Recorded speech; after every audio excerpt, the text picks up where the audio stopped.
به نام خدا. Unit 10 Part A. The most dangerous road. The most dangerous road. خطرناکترین جاده. در Unit 10 در قسمت grammar با superlative adjectives آشنا میشیم. بعد از comparative adjectives superlative رو کار میکنیم. comparative تفضیلی بود و superlative عالی هست. در comparative میگفتیم سردتر، گرمتر، بزرگتر یا کوچکتر. در superlative میگیم سردترین، گرمترین. The hottest, the coldest. به این صورت مقایسه در بین دو چیز به بالا هست و برترین یا پایینترینش رو میایم superlative میگیم. و اما vocab places and buildings هست که در vocabulary bank میریم میبینیم مکان ها هستن و ساختمون ها مربوط به vacation میشه. و consonant groups هم که مثل consonant clusters هستن. یه نکته کوچیکی اشاره میشه در این درس. و اما قسمت حبابی What's the oldest building in your town? What is the oldest قدیمی ترین ساختمون در شهر شما چی هست یا کدوم هست؟ I'm not sure. مطمئن نیستم.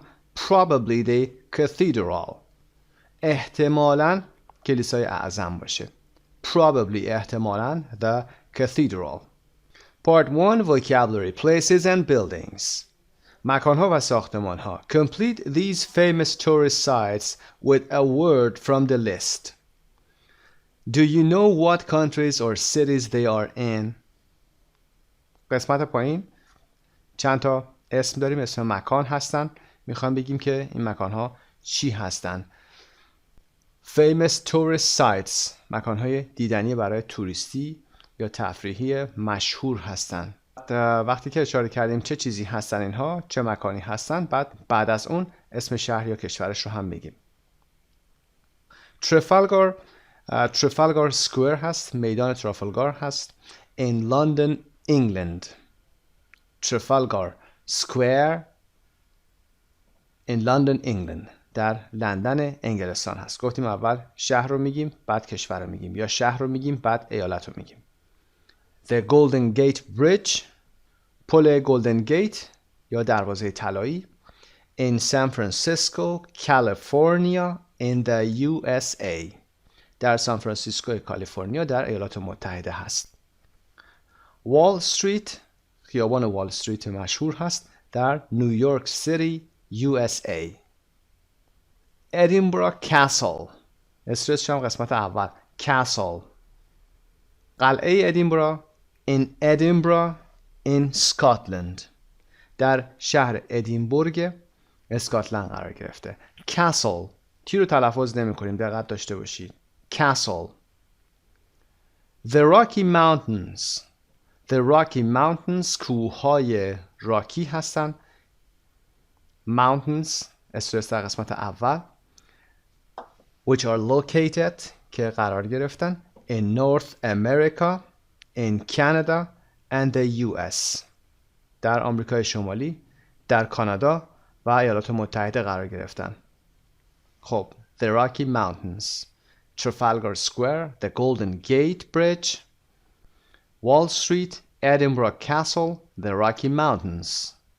خب مکانها رو هم که گفتیم. میتونید به فایل 5.2 گوش کنید و چک بفرمایید. خب نوبت میرسه به vocab بانکمون و مراجعه میفرمایید به اون قسمت. ویدیو کلیپش آماده هست، استفاده میفرمایید.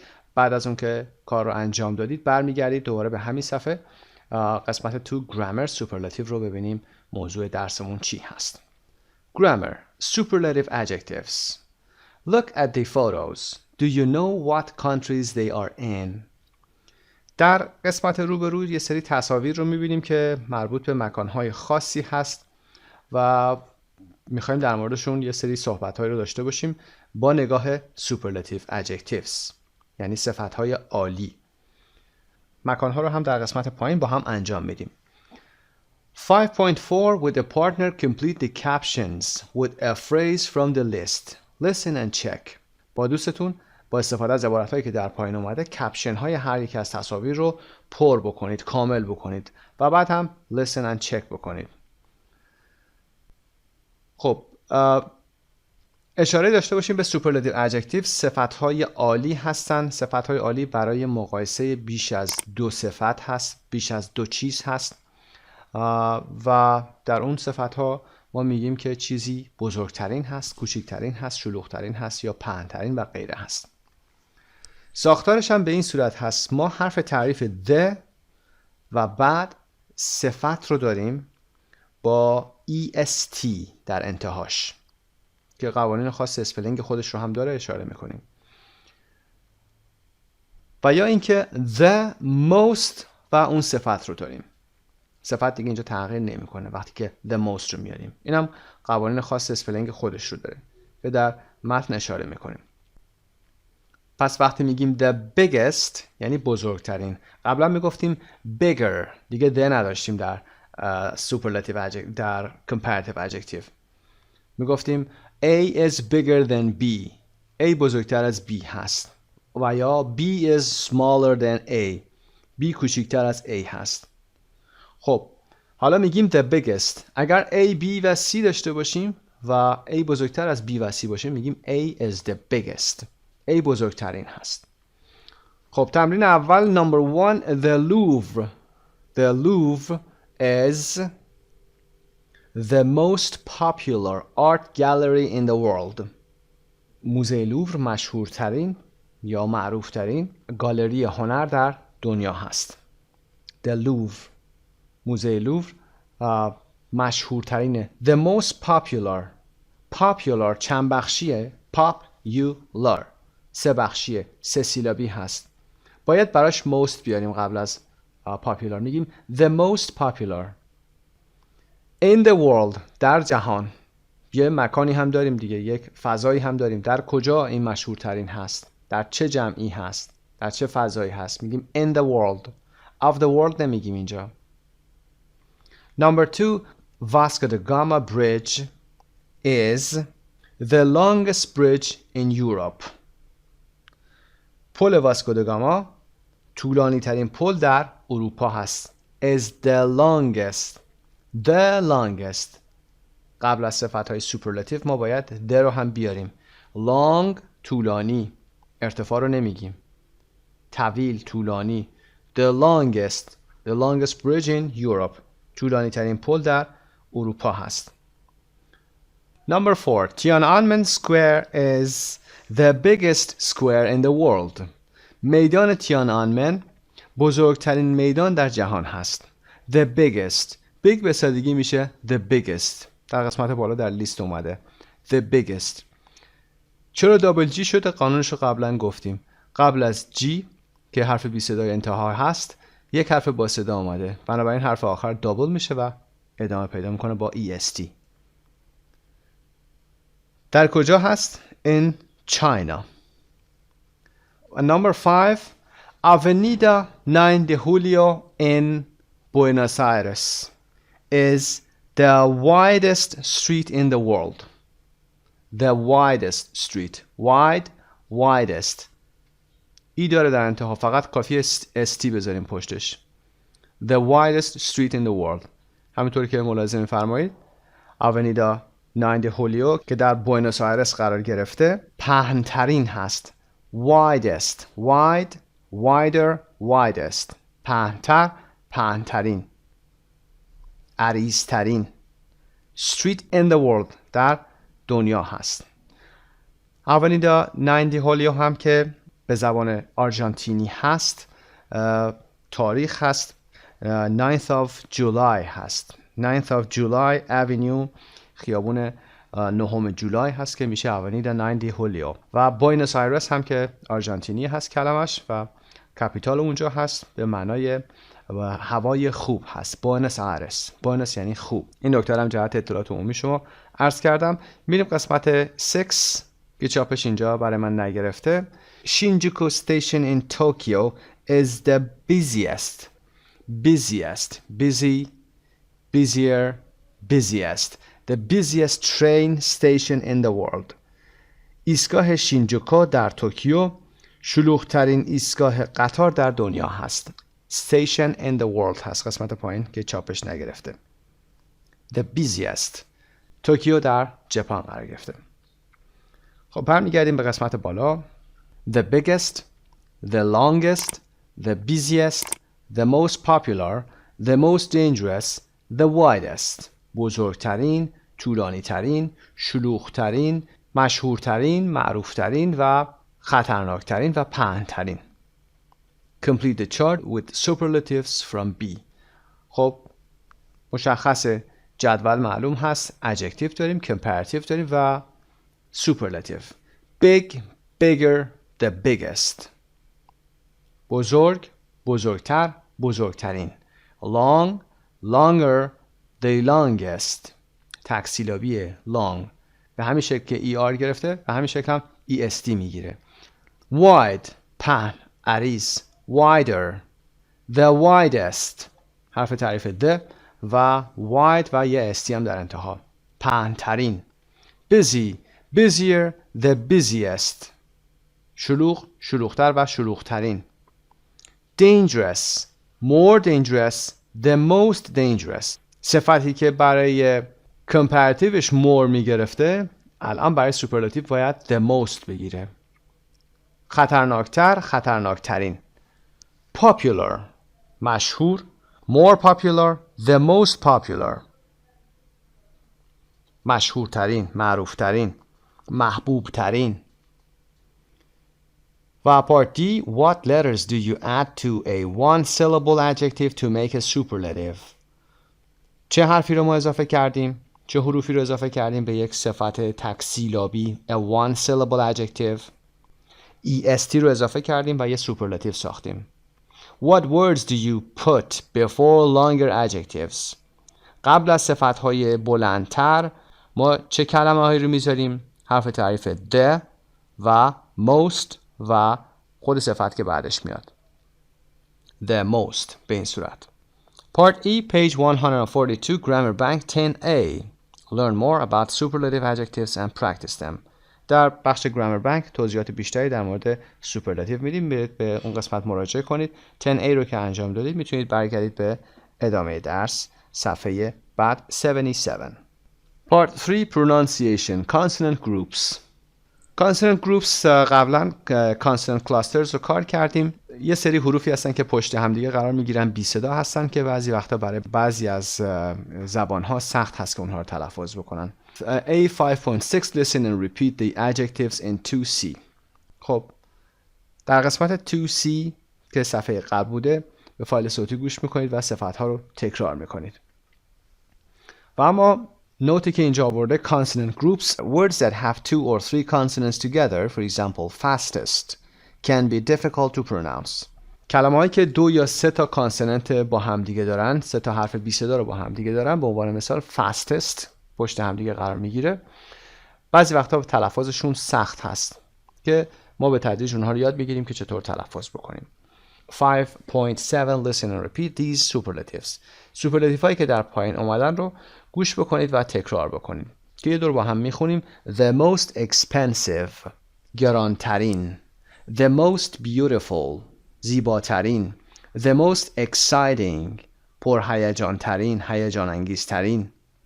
The smallest کوچکترین. The oldest پیرترین، کهنه‌ترین. Part C Communication Cities Quiz. A. Page 105. B. Page 110. Complete the questions with superlative adjectives. Then ask and answer the question with a partner. خب یه سری کویز هست، سریز کویز هست در صفحه 105 و 110. به ویدیو کلیپ اون قسمت مراجعه می‌فرمایید. یه توضیح اجمالی میدم خدمتتون که چطور اون کار رو انجام بدید. Part 4 Reading. Read the article below and look at the photo. Would you like to ride a bike there? Why or why not? متنی که در پایین میاد رو بخونید و به تصویر نگاه کنید. Look at the photo. شما دوست دارید که اونجا دوچرخه سواری بکنید؟ چرا یا چرا نه؟ Read the article again, then cover the text and answer the questions in pairs. سوالاتی که ما باید پاسخ بدیم به اونها اینا هست. یه دور سوالات رو میخونیم که ببینیم که در متن دنبال چه چیزهایی هم باید باشیم. Where is the North Yungas Road? Why is it called Death Road? How wide is the road? Why is it popular with bike riders? When is the most dangerous time of year to go? Why is the road similar to London Bridge and the Sydney Opera House? Why didn't Marte enjoy riding a bike on the Yungas Road? کلماتی که هایلایت شدن رو هم توضیح میدیم. بریم قسمت پایین. Riding a bike on the most dangerous road in the world. دوچرخه سواری در خطرناکترین جاده دنیا. High in the Andes, the North Yungas Road goes from La Paz, the highest capital city in the world, to Coroico in the Yungas region of Bolivia. در ارتفاعات آند، کوههای آند در آمریکای جنوبی هست. جاده یونگاس شمالی The North Yungas Road از لاپاز مرتفع ترین پایتخت جهان تا کورویکو در منطقه یونگاس بولیویا کشیده میشه این جاده. لاپاز بلندترین پایتخت هست در نظر ارتفاع. The highest capital city در نظر ارتفاع سطح دریاها هست. The road is only about 10 feet wide and the Coroico River lies 656 feet below. این جاده فقط تقریباً 10 فوت پهنا داره. is only about 10 feet wide. feet جمع فوت هست. واحد اندازه‌گیری طول که 30 سانت هست. And the Coroico River و رودخانه کورویکو lies 656 feet below. 656 فوت پایین‌تر قرار گرفته. در قسمت پایینش قرار گرفته. Below پایین.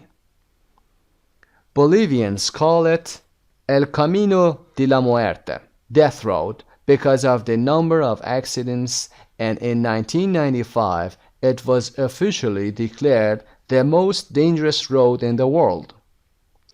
بولیویایی ها اسم این جاده را گذاشتن El Camino de la Muerte که به معنای جاده مرگ هست. به خاطر اینکه به خاطر تعداد تصادفات. Because of the number of accidents. به خاطر تعداد تصادفات. و در سال 1995 in 1995 it was declared اعلام شد officially declared به صورت رسمی اعلام شد the most dangerous road in the world. the most dangerous خطرناکترین. خطرناکترین چی؟ اسمش بعدش میاد. noun. road. خطرناکترین جاده. در کجا؟ in the world. با این میگیم که کجا قرار گرفته. of نمیگیم اینجا. one mistake and you are dead. یه اشتباه کنید مردید. Since a new road opened in 2006, there are fewer buses and trucks on the old road. از زمانی که یک جاده جدیدی در سال 2006 باز شد، since اینجا به معنی از زمانی که a new road جاده جدیدی opened. There are fewer رو در درس قبل کار کردیم. گفتیم برای اسامی قابل شمارش وقتی میخوایم بگیم کمتر از few استفاده میکنیم. fewer buses and trucks. اتوبوس ها و کامیون های کمتری on the old road هستند. در روی جاده قدیمی تعداد اتوبوس ها و کامیون ها کمتر شده. But now thousands of mountain bikers come from all over the world to take the most exciting ride of their lives. اما الان هزاران mountain bikers دوچرخه سواران کوهستان که دوچرخه‌های کوهستان دارن come from all over the world از سراسر دنیا میان to take the most exciting ride of their lives که هیجان انگیزترین سواری طول عمرشون رو یا زندگیشون رو بیان اینجا داشته باشن. اگه یادتون باشه اینجا 1000 رو گفته بودیم که 1000 اس نمیگیره. گفتیم 1000 2000 1 میلیون 2 میلیون اسی نداریم در انتها. گفتیم اون اسم یا نونی که بعد از اون میاد باید اس بگیره. مثل 1000 books 1000 کتاب books میشه. 1 million cars 1 میلیون ماشین. اما اینجا چرا اس گرفته؟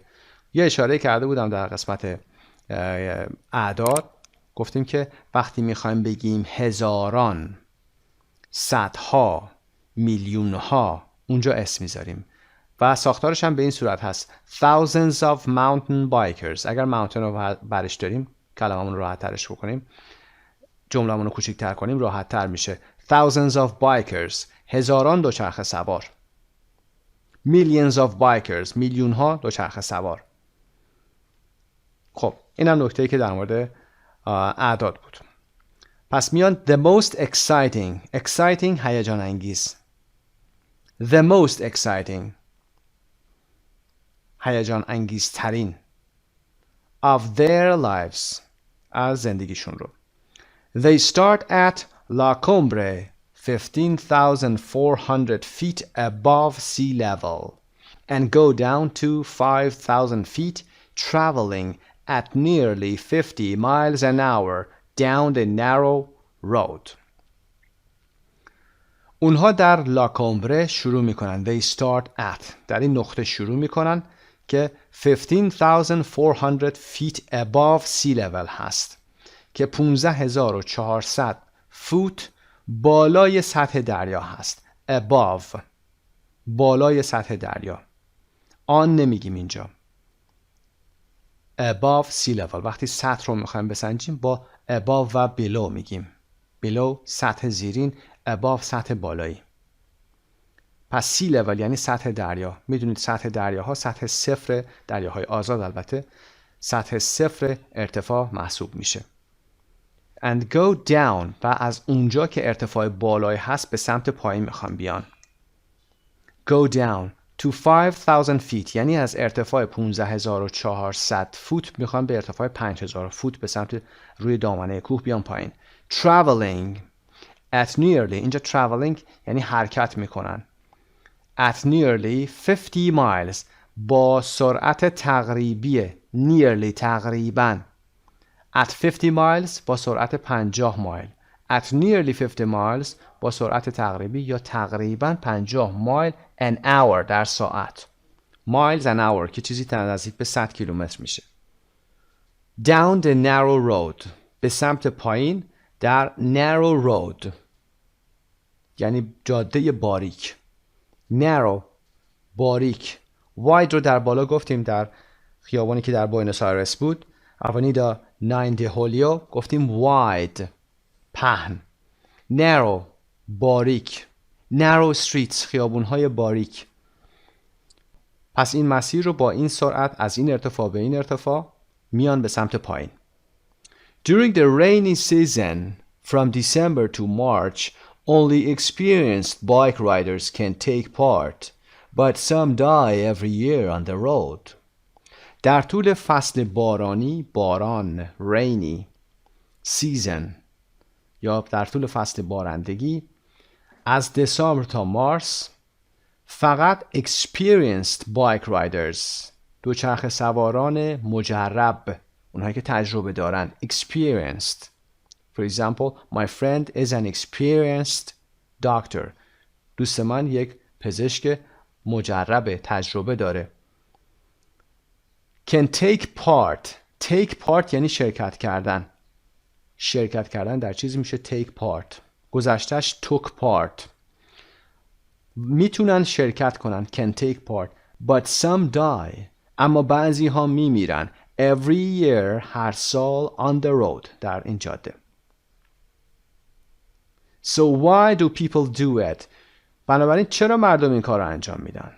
چرا این ریسک رو میپذیرن؟ Andrew Jago, 26, from Melbourne, said after finishing the ride, if you go to London, you have to see London Bridge. And if you go to Sydney, you have to see the Opera House. And if you go to Bolivia, you have to do the most dangerous road. اندرو جاگو 26 ساله، اهل ملبورن که میدونید در استرالیا هست، بعد از اینکه سواری رو تمام میکنه میگه If you go to London، اگر به لندن برید You have to see London Bridge، باید لندن بریج رو ببینید، پل لندن رو ببینید. And if you go to Sydney، و اگر هم به سیدنی میرید در استرالیا You have to see the opera house. باید آپرا هاوس رو ببینید. اون ساختمونی که در کنار دریا هم قرار گرفته، شکل صدفی داره سقفش. And if you go to Bolivia و اگر به بولیویا میرید به همین شکل You have to do the most dangerous road. باید خطرناکترین جاده رو برید ببینید یا برید دوچرخه سواری کنید روش. Martha Solberg, 22, from Norway said, A lot of people said it was fun, but I was scared of falling down and dying. مارتا سولبرگ 22 ساله از نروژ گفت خیلی ها میگفتن که it was fun، جالبه. It was fun. Fun یعنی جالب. But I was scared of falling down and dying. اما من میترسیدم. I was scared. Scared ترسیدن. I was scared. من میترسیدم از چی؟ Of falling. از افتادن، از پرت شدن و dying و مردن. I was worried because I had no experience with mountain biking. من نگران بودم. I was worried. به خاطر اینکه من تجربه‌ای با دوچرخه کوهستان یا دوچرخه سواری در کوهستان نداشتم. One mistake and you are dead. یه اشتباه کنی مردی. I asked myself 1,000 times. من 1000 بار از خودم میپرسیدم. Why am I doing this? چرا دارم این کار انجام میدم؟ چرا میخوام این کار انجام بدم؟ خب متن رو خوندیم. میریم قسمت بالا، قسمت reading part B، پاسخ به سوالات. Where is the North Yungas Road? یونگاس رود شمالی کجا هست؟ It is in Bolivia in the Andes. در رشته کوههای آن در بولیویا قرار گرفته. In the Andes. رشته کوهها رو با حرف تعریف the میاریم. Andes رو با A بزرگ میاریم.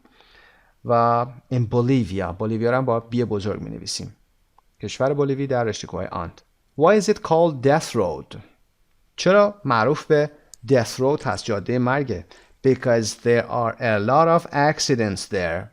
گفتیم وقتی با why سوال میپرسیم با because جواب میدیم. به خاطر اینکه because there are a lot of accidents there. تصادفات یا حادثه های زیادی اونجا هست. How wide is the road?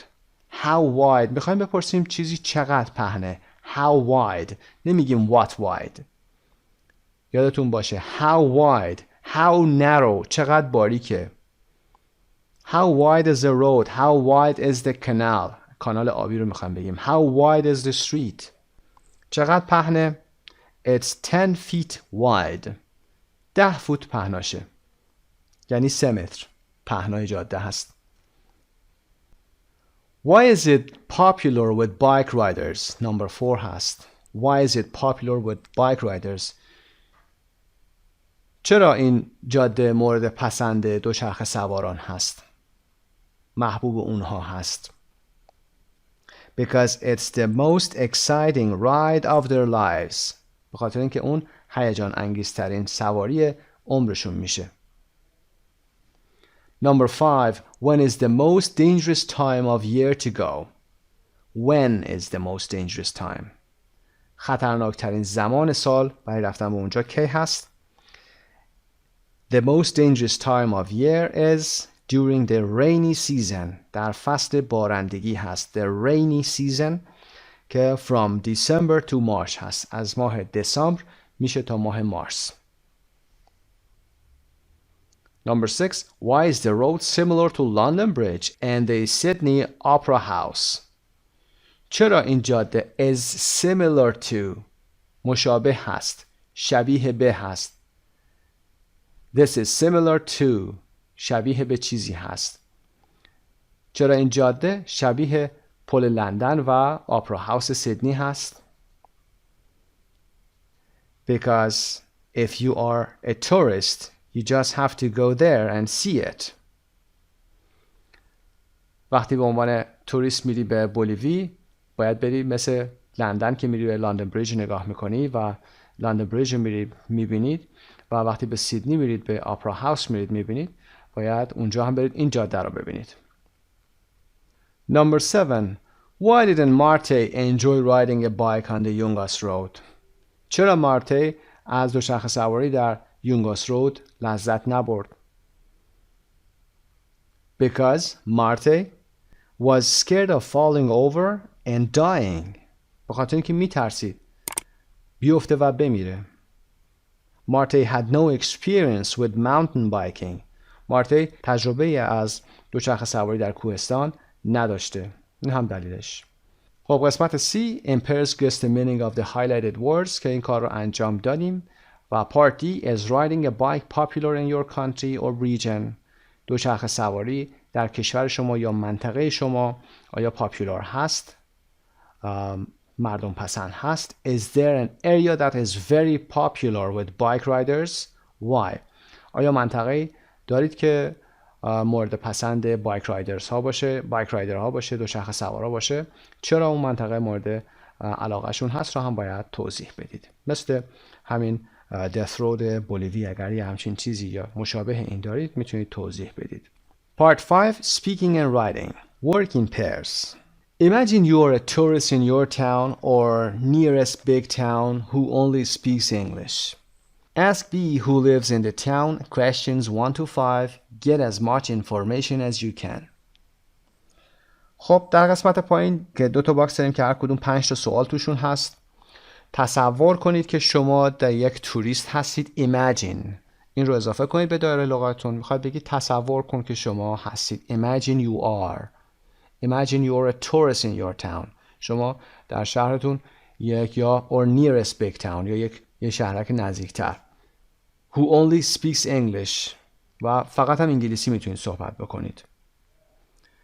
و از B میایید این 5 تا سوال اول رو میایید میپرسید که B هم توی اون شهر زندگی میکنه. Get as much information as you can. تا جایی که میتونید اطلاعات کسب بکنید. و B you live in your town. شما تو شهرتون زندگی میکنید. A is a tourist who doesn't speak your language. A هم یه توریستی هست که انگلیسی صحبت میکنه و زبان شهر شما رو صحبت نمیکنه. Answer his or her questions 1 to 5. Explain everything very clearly and give as much information as you can. خب به سوالات 1 تا 5 A پاسخ بده. توضیح بده همه چیز رو clearly. به شفافیت شفاف همه چیز رو توضیح بده و تا جایی که میتونی اطلاعات بده. Then change roles for questions 6 to 10. بعد چنج میکنید سوالات 6 تا 10 رو جواب میدید. نمونه What's the most beautiful park? زیباترین پارک اینجا کجا هست یا چیه اسمش؟ I think Griff Park. فکر میکنم Griff Park باشه. Where is that? آدرس رو میخوای بپرسه. It's downtown near the Hollywood sign. It has تو مرکز شهره نزدیک علامت هالیوود. It has حالا چیزهایی که داره رو میخواد بگه. خب میریم سراغ سوالات. Part A بحثمون بحث سوپرلاتیو هست. صفتهای عالی هست. میخوایم بپرسیم زیباترین پارک چیه؟ کدومه؟ What's the most beautiful park? What's the most beautiful park? Number 2 What's the easiest way to get around? راحت ترین راه یا روش برای گشتن چی هست؟ Get around یعنی گشتن، دور زدن. The easiest. easy در انتها y داره. yش برداشته میشه iest میگیره. اونهایی که y در انتها دارن، صفت‌هایی که به این شکل هستن، چه تک سیلابی چه چند سیلابی، باید ساختار est بگیرن. most نمیگیره. و what's interesting? What's the most interesting museum? جالب ترین موزه کدومه؟ Interesting. Interesting. چند بخشیه. پس باید با most بیاد. The most interesting. Number 4. What's good time of year to visit? Good گفتیم بی‌قاعده است. Irregular. Good, better, best. خوب، بهتر، بهترین. Better, best. Best میشه بهترین. پس میگیم What's the best time of year to visit? بهترین زمان سال برای دیدن کی هست؟ The best time. Number 5. Nice. What's the nicest place to eat typical food? The nicest place. بهترین مکان برای خوردن غذای معمول اون منطقه کجا هست؟ What's the nicest? استی میگیره فقط در انتها و حرف تعریف ده. و اما سوالات 6 to 10 که باید change roles بکنید. What's old building? What's the oldest building? What's the oldest building? EST میگیره. Number 7. What's the nicest place to go for a day trip? بهترین مکان برای سفر روز کجا هست؟ یعنی گشتن روزانه بخوایم در طول روز بریم کجا بهترین جا هست؟ The nicest. nice رو در بالا کار کردیم. Number 8. What's dangerous? The most dangerous area to walk at night. The most dangerous. خطرناک ترین منطقه برای پیاده روی در شب کجا هست؟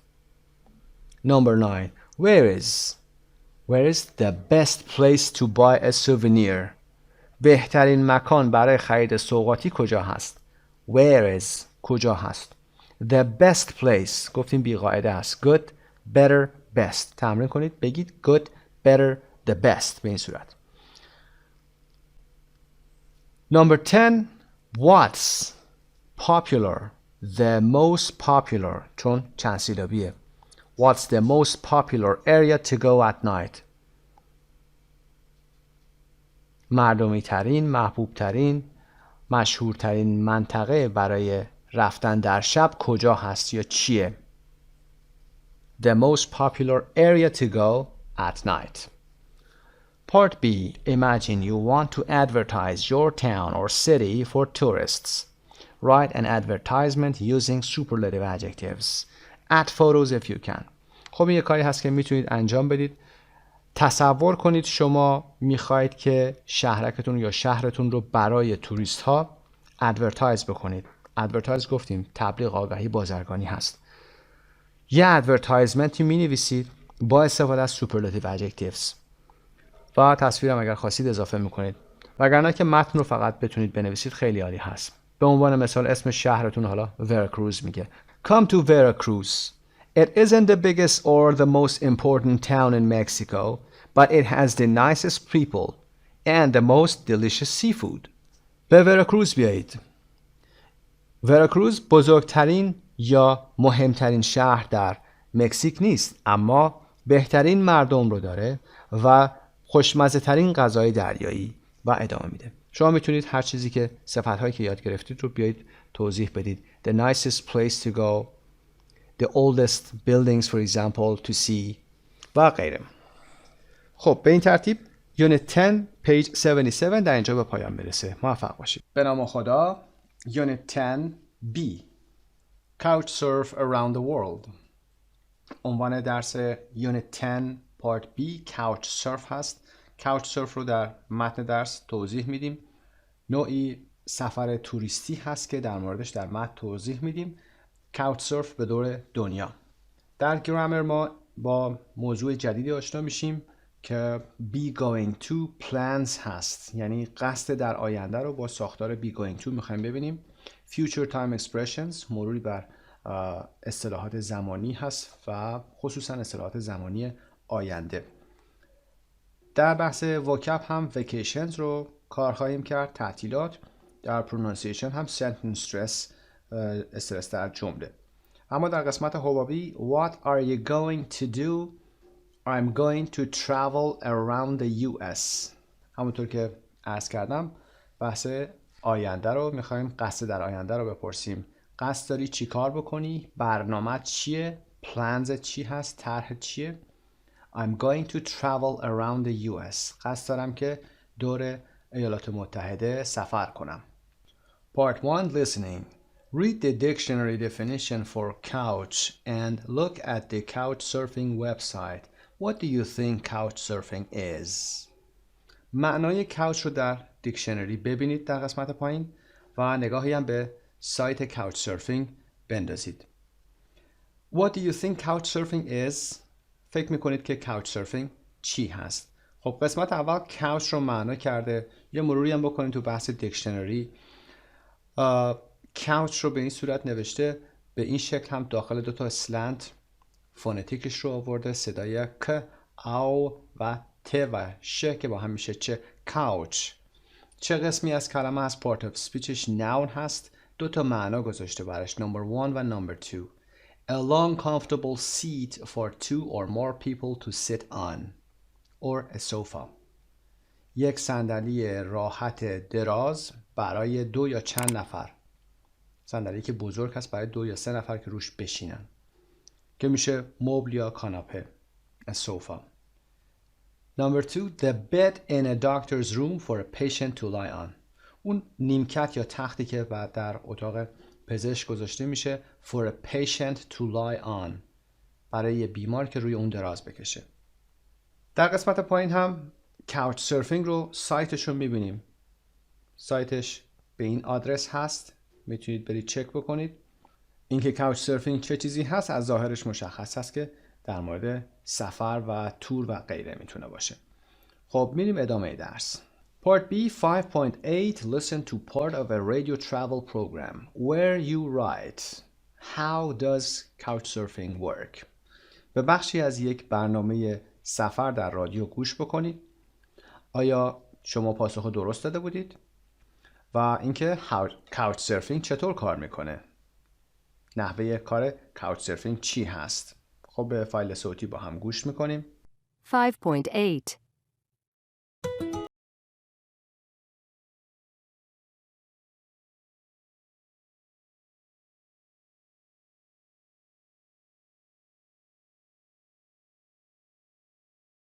Alan Marks is going to tell us about couch surfing, a new way of traveling.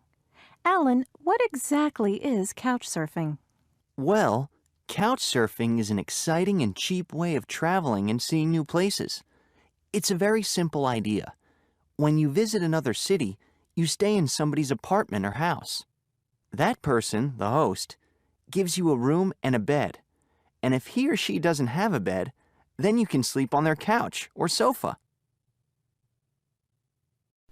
متن فایل رو میتونید در صفحه 122 داشته باشید. Audio script on page 122. Couchsurfing is a cheap way of traveling.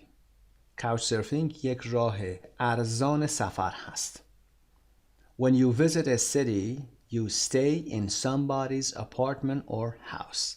وقتی که شما برای دیدن شهری میرید، سفر میکنید، شما در خانه یا آپارتمان شخصی دیگه اقامت میکنید.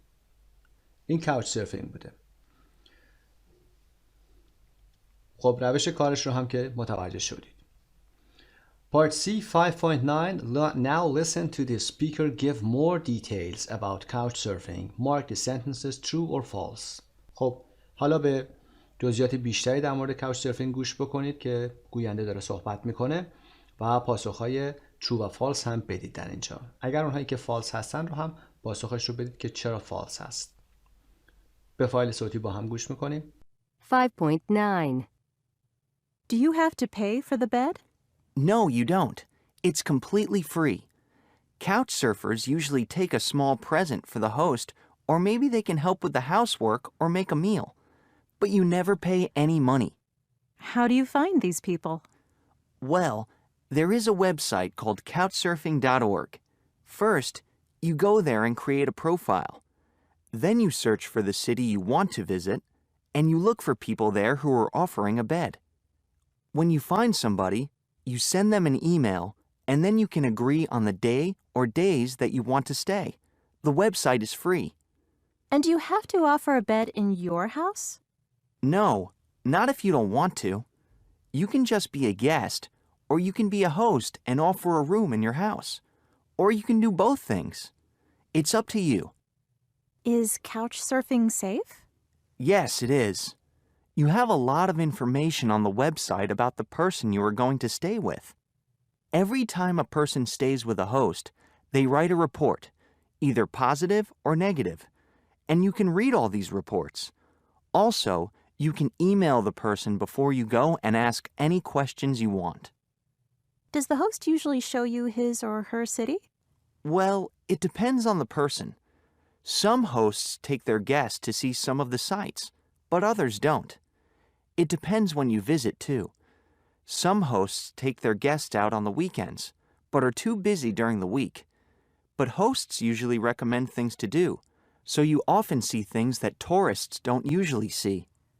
And can I couch surf all over the world? Of course. In fact, you can visit 230 countries and more than 70,000 cities. Number one, couch surfers usually pay their host a little money. Couch surfers، کسانی که از این سیستم استفاده میکنن couch surf هستن، معمولاً به هستشون مقدار کمی پول میدن. The host is a person who invites other people to his or her house. host کسی هست که دیگران رو دعوت میکنه به خونش. False. You never pay any money. هیچ پولی پرداخت نمی کنی. اگر couch surfer بشید و به خونه کسی برید برای اقامت در اونجا، شما پولی پرداخت نمی کنید. You don't pay any money. Number two, you need to create a profile on the website. در وبسایت باید یه پروفایل ایجاد بکنید. True. یه پروفایل شخصی باید ایجاد بکنید که بتونید هم مهمان بشید هم میزبان بشید. Guest or host. Number three, when you find a person with a bed, you call them to agree on the days you want to stay. وقتی که کسی رو شما پیدا میکنید توی وبسایت که جایی داشته باشه برای اقامت شما، with a bed منظورمون این هست، جایی برای اقامت شما برای شب برید اونجا بخوابید، بهشون زنگ میزنید to agree on the days you want to stay. بر سر تعداد روزی که میخواید اونجا بمونید تلفنی صحبت میکنید. False. You send them an email. براشون ایمیل میفرستید. Number four, you have to offer other people a bed in your house or apartment. False. You can just be a guest or you can just be a host. لزومی نداره که بخواید به دیگران تختتون رو تعارف کنید یا بهشون بدید. Number five, couch surfing is safe because you can read what other travelers say about the host. couch surfing امن هست، روش امن سفر هست، به خاطر اینکه میتونید نظر دیگر مسافران رو که قبلا در خونه میزبان شما بودن رو بخونید. True. 6. The host always shows their guests their city. میزبان همیشه مهمان رو برای دیدن شهرش بیرون میبره و نشون میده شهر رو بهشون. False. It depends on the host. بستگی داره به خود میزبان. Number 7. You can couch surf all over the world. شما میتونید تمام دنیا couch surf کنید. یعنی از این سیستم سفر استفاده بکنید. Part D. Would you like to go couch surfing? دوست دارید couch surfing بکنید؟ Why? Why not? Would you like to have a stranger stay in your house? Why or why not? دوست دارید که یک غریبه توی خونه شما بمونه، اقامت بکنه؟ چرا؟ چرا نه؟ خب این پاسخ‌ها با خودتون مربوط میشه، میتونید پاسخ بدید مطمئنا. Part 2 Grammar. Be going to plans. درس گرامر ما موضوعش قصد در آینده هست، یعنی میخواید بگید کاری رو میخوام انجام بدم. پلنزی که در پرانتز آورده شده یعنی طرح‌هایی که دارید، برنامه‌هایی که دارید رو با be going to میگیم. 5.10 Iria Gonzalez Liano, a teacher from Spain, is going to couch surf through all 50 states in the US. Cover the dialogue and listen to the interview. What are her plans? خب به فایل صوتی 510 گوش بکنید که یک معلمی هست به نام ایریا گونزالس لیانیا، اهل اسپانیا و میخواد 50 ایالت آمریکا رو کاوچ سرف بکنه، یعنی بره همه ایالت ها بمونه و از این سیستم استفاده بکنه، در منزل کسانی که ثبت نام هستن میره اونجا اقامت میکنه. قبل از اینکه به متن نگاه کنید به فایل صوتی کامل گوش بکنید و ببینید که برنامه هاش چی هست و اون قسمت هایی که going to رو میگه رو هم دقت داشته باشید چون بحث گرامر ما هست. به فایل صوتی حتما گوش کنید، بعد میریم قسمت پایین رو انجام میدیم.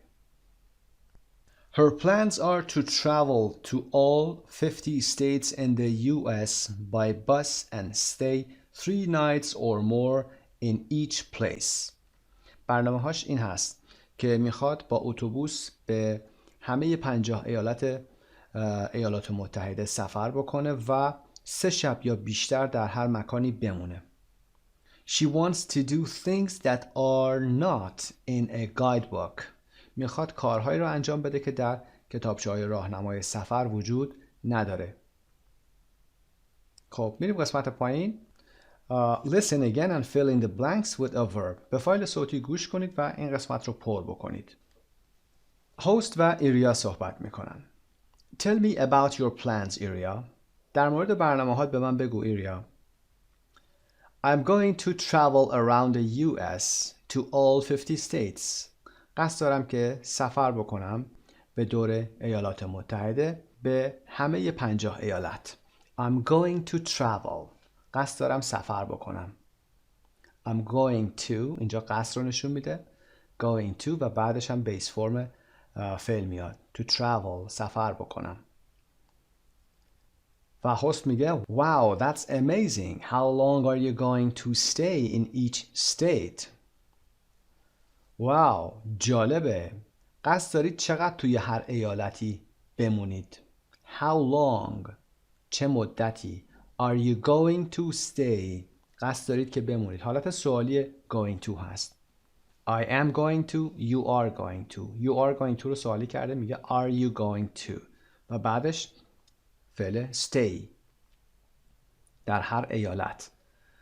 I'm not sure, but I think maybe 3 nights in each state, maybe more in big states like California and Texas. مطمئن نیستم، اما فکر می کنم شاید 3 شب در هر ایالت in each state. Maybe more in big states. شاید در ایالت‌های بزرگتر مثل کالیفرنیا و تگزاس بیشتر بمونم. کالیفرنیا، تگزاس. Who are you going to stay with? Who are you going to stay with? میخواید با کی بمونید؟ پیش کی بمونید؟ Who are you going to stay?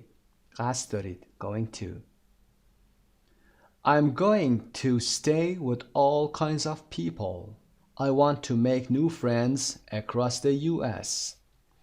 میخوام که با همه جور آدم بمونم. میخوام در کل ایالات متحده دوستای جدیدی پیدا کنم. I'm going to stay with all kinds of people. انواع آدم ها.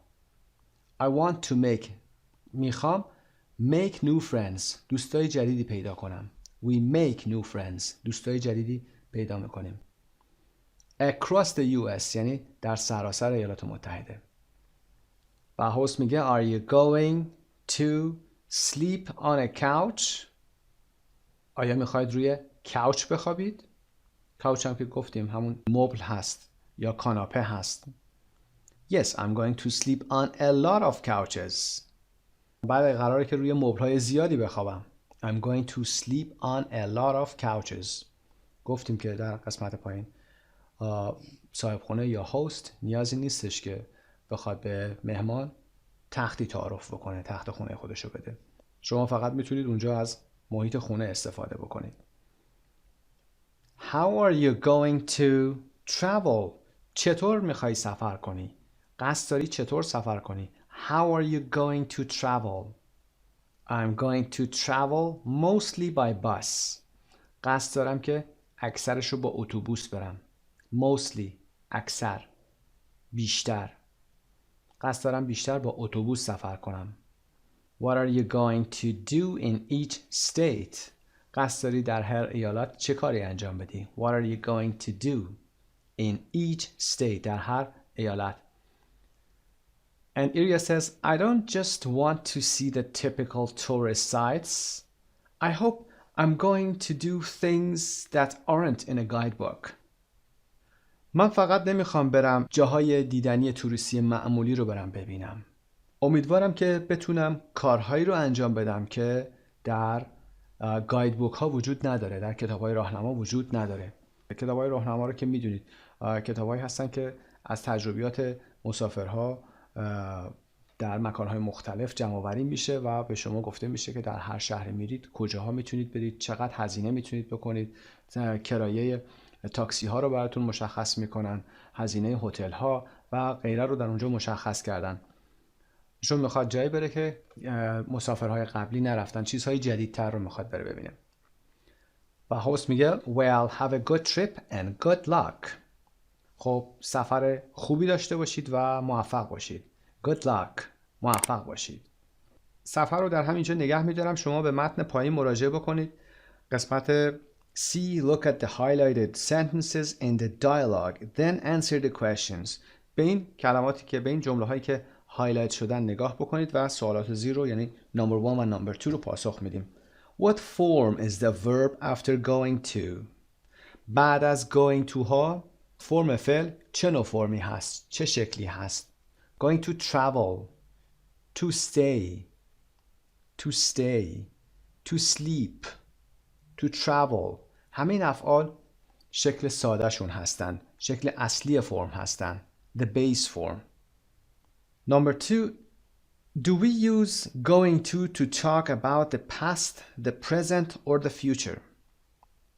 آیا از going to استفاده میکنیم که برای صحبت در مورد گذشته، حال یا آینده استفاده کنیم؟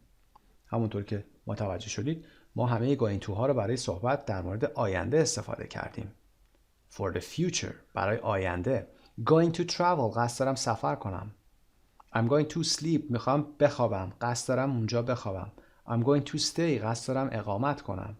و Part D page 142 Grammar Bank 10B Learn more about be going to plans and practice it.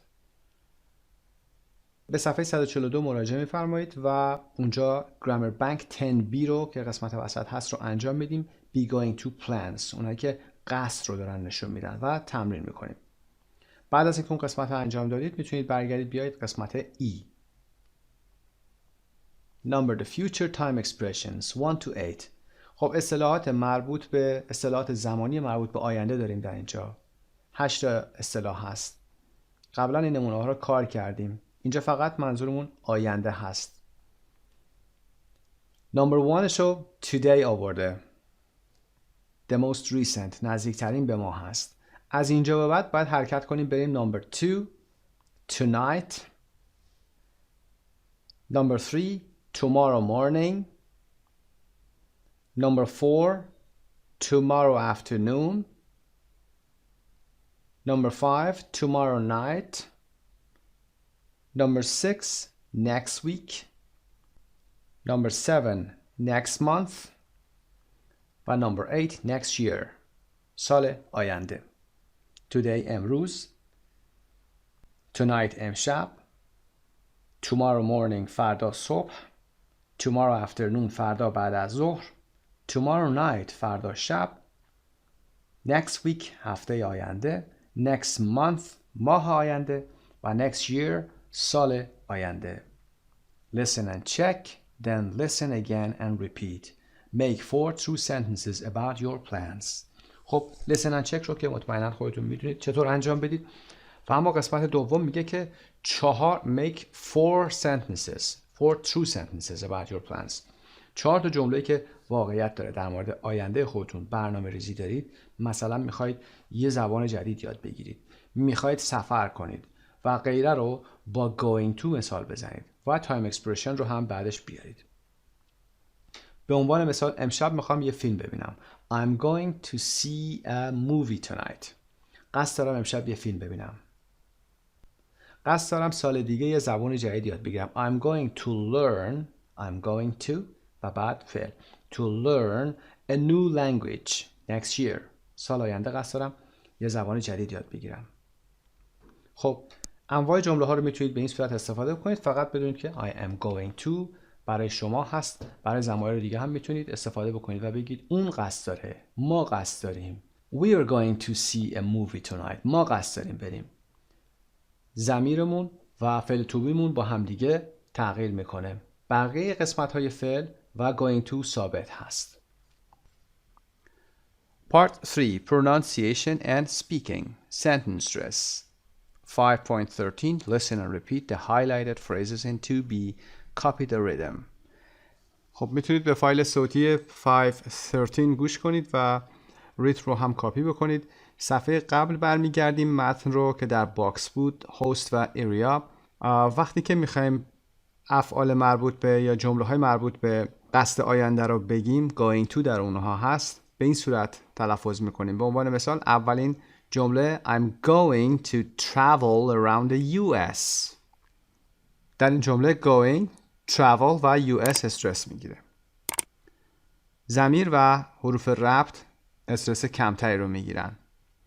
مثال بعدی وقتی که هاست میگه How long are you going to stay in each state? How long استرس میگیره. going to استرسش پایین میاد. to هم نمیگیم. going to پایین میاد استرسش. going to stay فعلمون استرس رو میگیره. و در جمله بعدی هاست دوباره میپرسه Who are you going to stay with? Who, going, stay و with هستن که استرس میگیرن. میتونید به فایل صوتی گوش بکنید و تکرار بفرمایید. فقط نکتهش این هست که going to خود going هست که استرس میگیره و to تلفظ با استرس پایین تری داره. going to.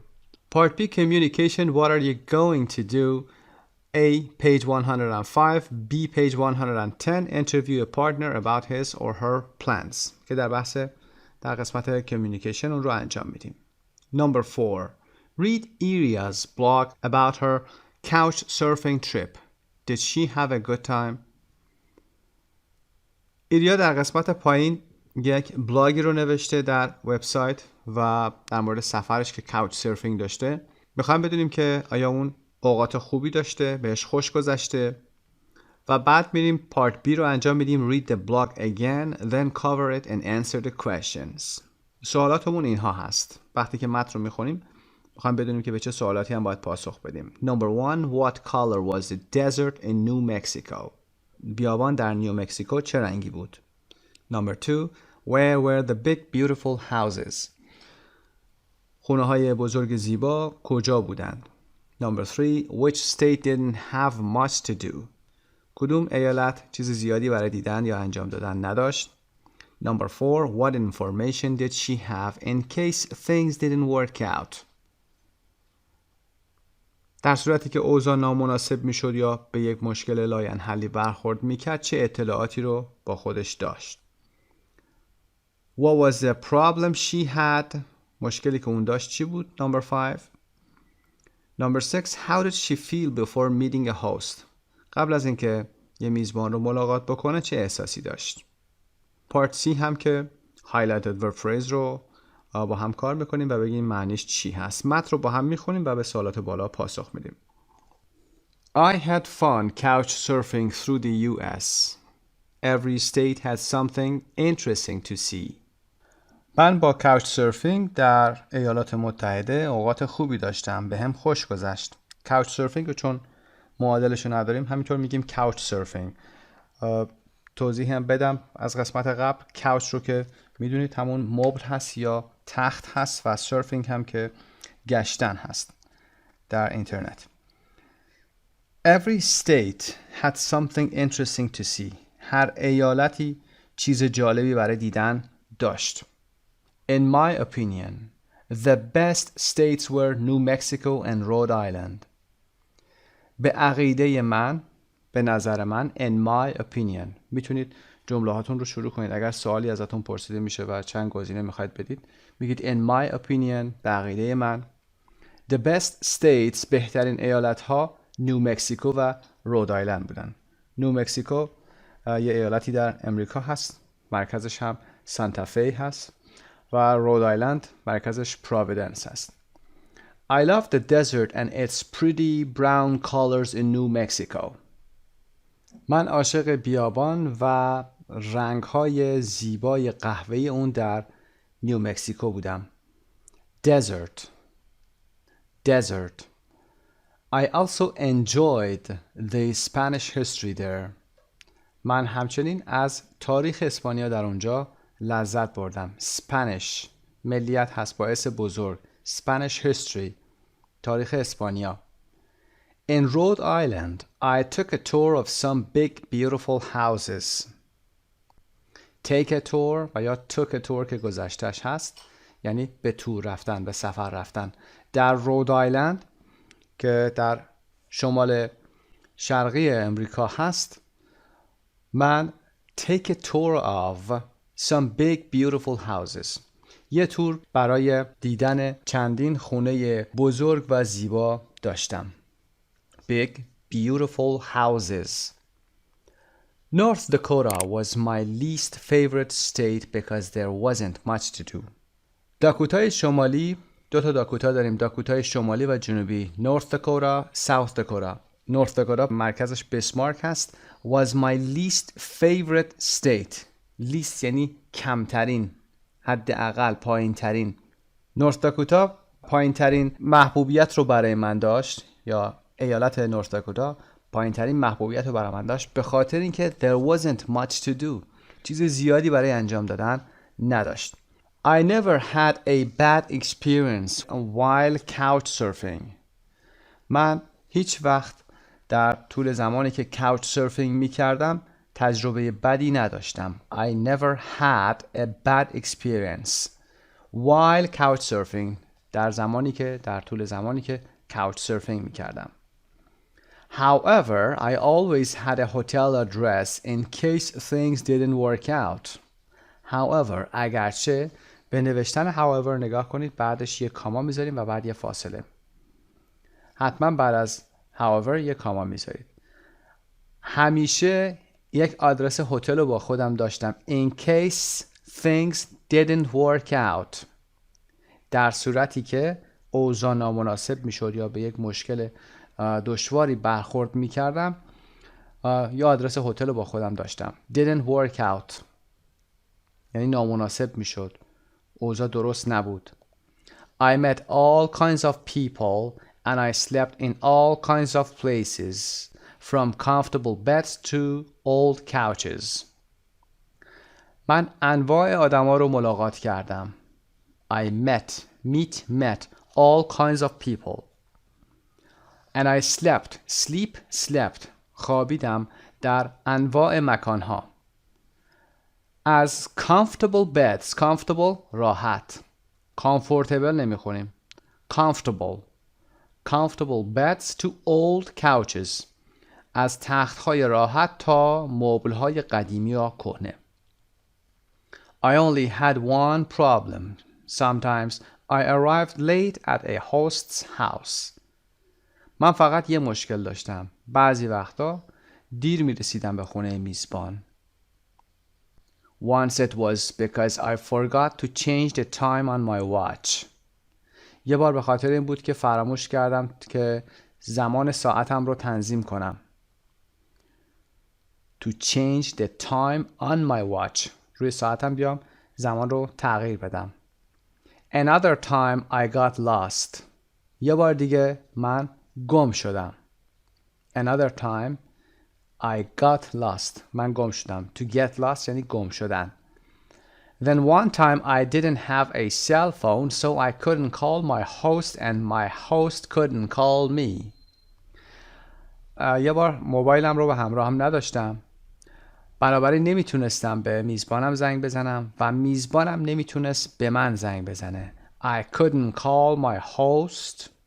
من به میزبانم نمیتونستم زنگ بزنم. My host couldn't call me. Object pronoun. نمیتونست به من زنگ بزنه. Whenever that happened, I tried to stay calm. Whenever یعنی هر وقت. When به علاوه ever شده یک کلمه. Whenever هر وقت. Wherever هر کجا. Whatever هر چی. اینا رو میتونید یادداشت بفرمایید. Whenever that happened هر وقت این اتفاق میافتاد I tried من سعی میکردم to stay calm. Calm آروم. I tried to stay calm. من سعی میکردم که آروم بمونم. Couch surfers and hosts are usually friendly and very understanding. couch surfer ها و میزبان ها معمولاً با محبت هستن و خیلی هم فهمیده هستن. Very understanding خیلی درک دارن یا خیلی فهمیده هستن. The best thing about couch surfing is seeing the world and meeting new people at the same time.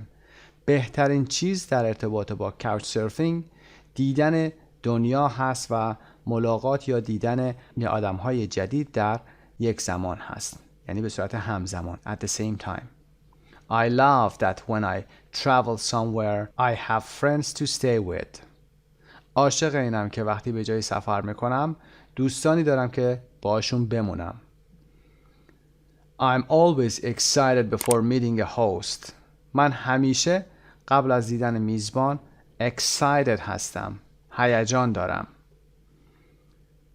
And the worst thing about couchsurfing و بدترین چیز در مورد couchsurfing the worst thing بدترین bad worse the worst و بدترین چیز در مورد couchsurfing sometimes the couch you sleep on can be very surprising بعضی وقتا مبلی یا تختی که روش میخوابی میتونه خیلی عجیب باشه غافلگیر کننده باشه. That's the real adventure. اونم که ماجرای واقعی این هست. خب متن رو به پایان بردیم میریم قسمت بالا سوالات رو پاسخ بدیم. Did she have a good time? Yes, she did. سوالات number 1. What color was the desert in New Mexico? It was brown. Pretty brown colors in New Mexico. Number 2. Where were the big beautiful houses? The big beautiful houses were in Rhode Island. Big beautiful houses. Number 3. Which state didn't have much to do? North Dakota was my least favorite because there wasn't much to do. Number 4. What information did she have in case things didn't work out? A hotel address. I always had a hotel address in case things didn't work out. Number 5. What was a problem she had? Sometimes she arrived late at a host's house. And number 6. How did she feel before meeting a host? She was always excited before meeting a host. همیشه قبل از ملاقات یک میزبان هیجان داشت. Read the blog again and look at the highlighted verb phrases. With a partner, say what you think they mean. خب معانیشون رو که گفتیم متن رو هم کار کردیم میریم قسمت 5 vocabulary and speaking. Vacations. Complete the vacation phrases using a verb from the list. افعال ما go, have, see, stay و show هست. Number 1. Stay in a hotel or with a friend or for a week. در یک هتل موندن، با یک دوست موندن یا اقامت داشتن و برای یک هفته موندن. Number 2. Somebody around your town or city. Show somebody around your town or city. کسی رو ببرید، شهرتون رو نشون بدید. ببرید داخل شهر و show aroundش بکنید. Show somebody around. ببرید و شهرتون رو و جاهای دیدنی شهر رو بهش نشون بدید. See the sights. Number 3 هست. See the sights یعنی دیدن جاهای دیدنی. Number 4. By train or by bus or plane or back home. Go by train. Go by bus. I go by plane for example. با اتوبوس میرم، با قطار میرم یا با هواپیما. و go back home برگشتن به خونه. I go back home برمیگردم به خونه. Number 5. Have a good time or have nice meals. اوقات خوبی داشتن و غذای خوبی خوردن، غذاهای خوبی رو خوردن. خب یه دور از بالا پس میگیم stay, show, see, go, have. Part B. In pairs plan a vacation. You are going to visit 3 cities on the same continent. Your vacation can be a maximum of 10 days. خب با دوستتون بیاید یه برنامه‌ریزی بکنید، یه ویکیشن رو پلان بکنید. قرار هستش که شما 3 شهر رو در یک قاره بیایید ببینید. حد اکثر هم تعطیلات شما can be a maximum of 10 days. حد اکثر 10 روز خواهد بود. Maximum of 10 days. Answer the questions. به سوالات زیر اگر پاسخ بدید میتونید ویکیشنتون رو پلان کنید. What cities are you going to visit? For example, I'm going to visit Vienna, Rome, and for example, London. Where are you going to stay? I'm going to stay with my friends, or I'm going to stay in a hotel. How are you going to get there? چطوری میخواید برید اونجا؟ I'm going to get there or I'm going to go there by bus, by plane, or by train. How long are you going to stay in each city? I'm going to stay 2 or 3 days in each city. What are you going to do in each place? I'm going to see the sights. I'm going to visit the museums to see the important places or important buildings. خب به این صورت میتونید به این سوالات پاسخ بدید، با هم تمرین کنید. اگر میتونید اطلاعات بیشتری رو هم اضافه کنید. و اما making suggestions، وقتی میخواید چیزی رو پیشنهاد بکنید چطوری شروع میکنید؟ جملتون رو با این 3-4 تا عبارت تمرین کنید و بگید. Let's for example go to، وقتی میخواید پیشنهاد بدید بگید که بیاید این کار رو بکنیم، با let's شروع میکنیم. let's هم که مخفف let us هست. let us، بیایید این کار رو بکنیم. let's go، let's eat و let's finish our food، بیایید غذامون رو تمام کنیم. why don't we، چرا این کار رو نکنیم؟ why don't we go to the museum? why don't we go to the park for example؟ چرا پارک نمیریم؟ چرا به موزه نمیریم؟ یا چرا نریم؟ I prefer to، من ترجیح میدم که چه کاری رو انجام بدم. I prefer to go to the zoo، من ترجیح میدم که به باغ وحش برم. I prefer to stay at home for example، من ترجیح میدم در خونه بمونم. پس I prefer to و بعدش هم verb رو میاریم، base فرمشو. و اینکه that's a good idea، فکر خوبیه.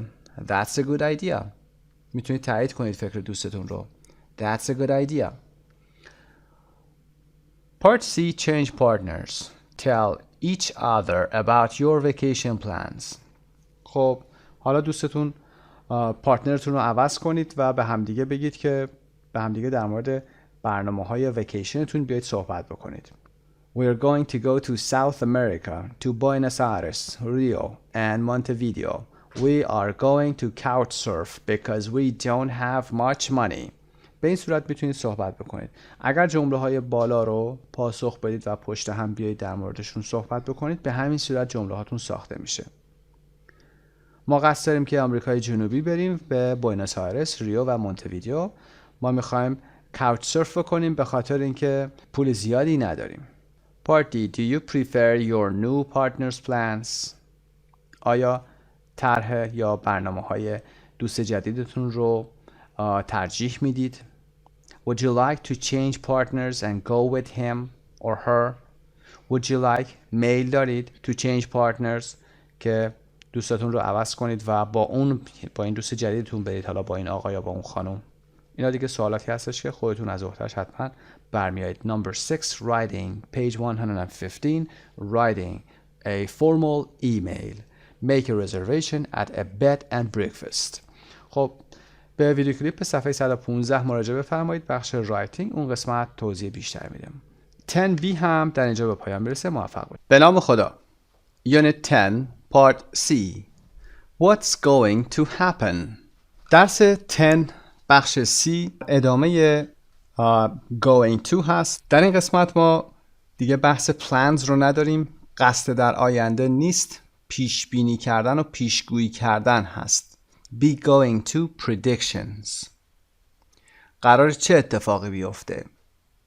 Be going to predictions. pre گفتیم پیشوند هست به معنای پیش و دیکت به معنای دیکته کردن، گفتن، پیش گفتن، predictions. در vocab verb phrases داریم، عبارتهای فعلی داریم و pronunciation the letters double O. صدای double O رو بخوام ببینیم که چه صداهایی داره. و در قسمت حبابی am I going to fall in love؟ عاشق میشم؟ آیا من عاشق میشم؟ Yes and you're going to be very happy. و اینکه در پاسخ بله و خیلی هم خوشبخت میشی یا شاد میشی. میریم قسمت پایین. number 1 vocabulary verb phrases. A. Do people in your country go to fortune tellers or use fortune telling sites on the internet? آیا مردم در کشور شما پیش فالگیر میرن؟ پیش فالگیرها. fortune teller یعنی پیشگو یا فالگیر یا کسی که طالع بینی میکنه. or use fortune telling sites on the internet و یا از سایت های فالگیری هم در اینترنت استفاده میکنن. Do you believe in fortune telling؟ آیا شما اعتقاد به فالگیری و یا طالع‌بینی دارید؟ Do you believe in؟ believe قبلا گفتیم believe in در بحث درس گوست بود. Do you believe in ghosts؟ آیا به گوست اعتقاد دارید؟ آیا به fortune telling اعتقاد دارید؟ این پاسخ ها شخصی است، میتونید خودتون پاسخ بدید. Yes, I do believe. Yeah, no, I don't believe. و غیره. Part B. Match the fortune teller's cards and verb phrases. در قسمت پایین یه سری تصاویر مربوط به کارت های فورچون تلینگ هست و شما یه سری تصاویر رو پشت کارت ها میبینید. این کارت ها شماره گذاری شده، یعنی به ترتیب با حروف الفبا علامت گذاری شده. ما باید بگیم که معنای هر کدوم از این تصاویر چی هست. کارت A رو که خودش مشخص کرده be lucky هست، خوشبخت بودن هست. lucky A. B travel. C get a lot of money، پول زیادی به دست میاری. D fall in love، عاشق شدن هست. fall in love. I am falling in love، دارم عاشق میشم. She is falling in love، اون داره عاشق میشه. پس fall in love عبارت فعلی هست یا فعل عبارتی هست به معنای عاشق شدن. و کارت E meet somebody new، کسی جدیدی رو ملاقات کردن یا دیدن یا آشنا شدن. کارت F have a surprise. سورپریز نخونید این رو. have a surprise یعنی غافلگیر شدن. کارت G move to a new house، منتقل شدن به یک خونه jadید. کارت H get a new job، شغل جدیدی پیدا کردن. get a new job. و کارت I become famous، مشهور شدن. و کارت J get married، ازدواج کردن. خب بریم قسمت 2 reading and listening. 5.14 Read and listen to part 1 of a story. In pairs answer the questions. داستانی رو از فورچون تلینگ در این درس آورده. یه قسمت‌هایش listening هست، یه قسمت‌هایش reading هست، ترکیبی هست. قسمت‌هایی هم که متنش وجود نداره بعضیاشون در قسمت پشت کتاب اودیو اسکریپتش اومده و با هم دیگه هم کار میکنیم کل این متن رو. سوالات زیر رو میخوایم پاسخ بدیم. Who does Jane want to see؟ جین کیو میخواد ببینه؟ Number 2. Who is going to tell her about her future? Why? Who is going؟ کی میخواد در مورد آیندهش، یعنی در مورد آینده جین، her آورده اینجا، در مورد آیندهش بهش بگه. Why؟ چرا؟ Number 3. Why couldn't she see the man very well؟ چرا اون نمیتونست اون آقا رو خیلی خوب ببینه؟ Couldn't see. Why couldn't she see the man؟ چرا نمیتونست اون آقا رو ببینه very well، به خوبی. به فایل صوتیش گوش کنید اول. بعد از اینکه فایل صوتی رو گوش کردید میریم صفحه روبرو متنش رو هم قسمت پارت 1 رو میخونیم. عنوان رو هم گذاشته It's written in the cards. این در کارت ها نوشته شده. It's written نوشته شده. In the cards در کارت ها، یعنی سرنوشت شما در کارت ها نوشته شده. ساختار پسیو هست، بعداً میخونیم. خب فایل صوتی رو که گوش کردید میایم پارت 1 رو، همون قسمتی رو که گوش کردید رو هم میایم متنش رو میخونیم. Come in said a voice. یه صدای گفت بیا داخل. Jane Ross opened the door and went into a small room. جین راس در رو باز کرد و داخل یک اتاق کوچیک شد یا رفت به داخل یک اتاق کوچیک. went into رو خوندیم، preposition های گفتیم movement هست، حرکتی هست، به سمت جای رفتن. به سمت داخل. There was a man sitting behind a table. یه مردی پشت میز نشسته بود. Sitting behind. این هم پروپوزیشن مکان هست. Behind. پشت یک میز نشسته بود. Good afternoon, said Jane. Jane گفت بعد از ظهرتون بخیر. I want to see Madam Yolanda, the fortune teller. من میخوام مدام یولاندا فالگیر رو ببینم. To see Madam Yolanda, the fortune teller. Madam Yolanda isn't here today, said the man. مادام یولاندا امروز اینجا نیست. اون آقا گفت مادام یولاندا امروز اینجا نیست. Isn't here. But don't worry, I'm going to tell you about your future. What questions do you want to ask? اما نگران نباش. من در مورد آینده شما به شما خواهم گفت. چه سوالاتی میخواید بپرسید؟ What questions do you want to ask? Do you want to میخواهید. بعد از want to و بعدش هم فعلش. Want to ask میخواهید بپرسید. Jane looked at the fortune teller. Jane نگاهی به fortune teller کرد، به فالگیر کرد. She couldn't see him very well because the room was very dark. اون نمیتونست اون آقا رو به خوبی ببینه به خاطر اینکه اتاق خیلی تاریک بود. خب سوال نمبر 1. Who does Jane want to see? Jane میخواد کی رو ببینه؟ Who does Jane want to see? Jane wants to see Madam Yolanda, the fortune teller. Madam Yolanda fortune teller یا فالگیر رو میخواد ببینه. Number 2. Who is going to tell her about her future and why? A man is going to tell her about her future because Madam Yolanda isn't there. خاطر اینکه مادام یولاندا اونجا نیست یا آقای میخواد برش fortune teller کنه، fortune telling کنه. Why couldn't she see the man very well? چرا نمیتونست اون آقا رو خوب ببینه؟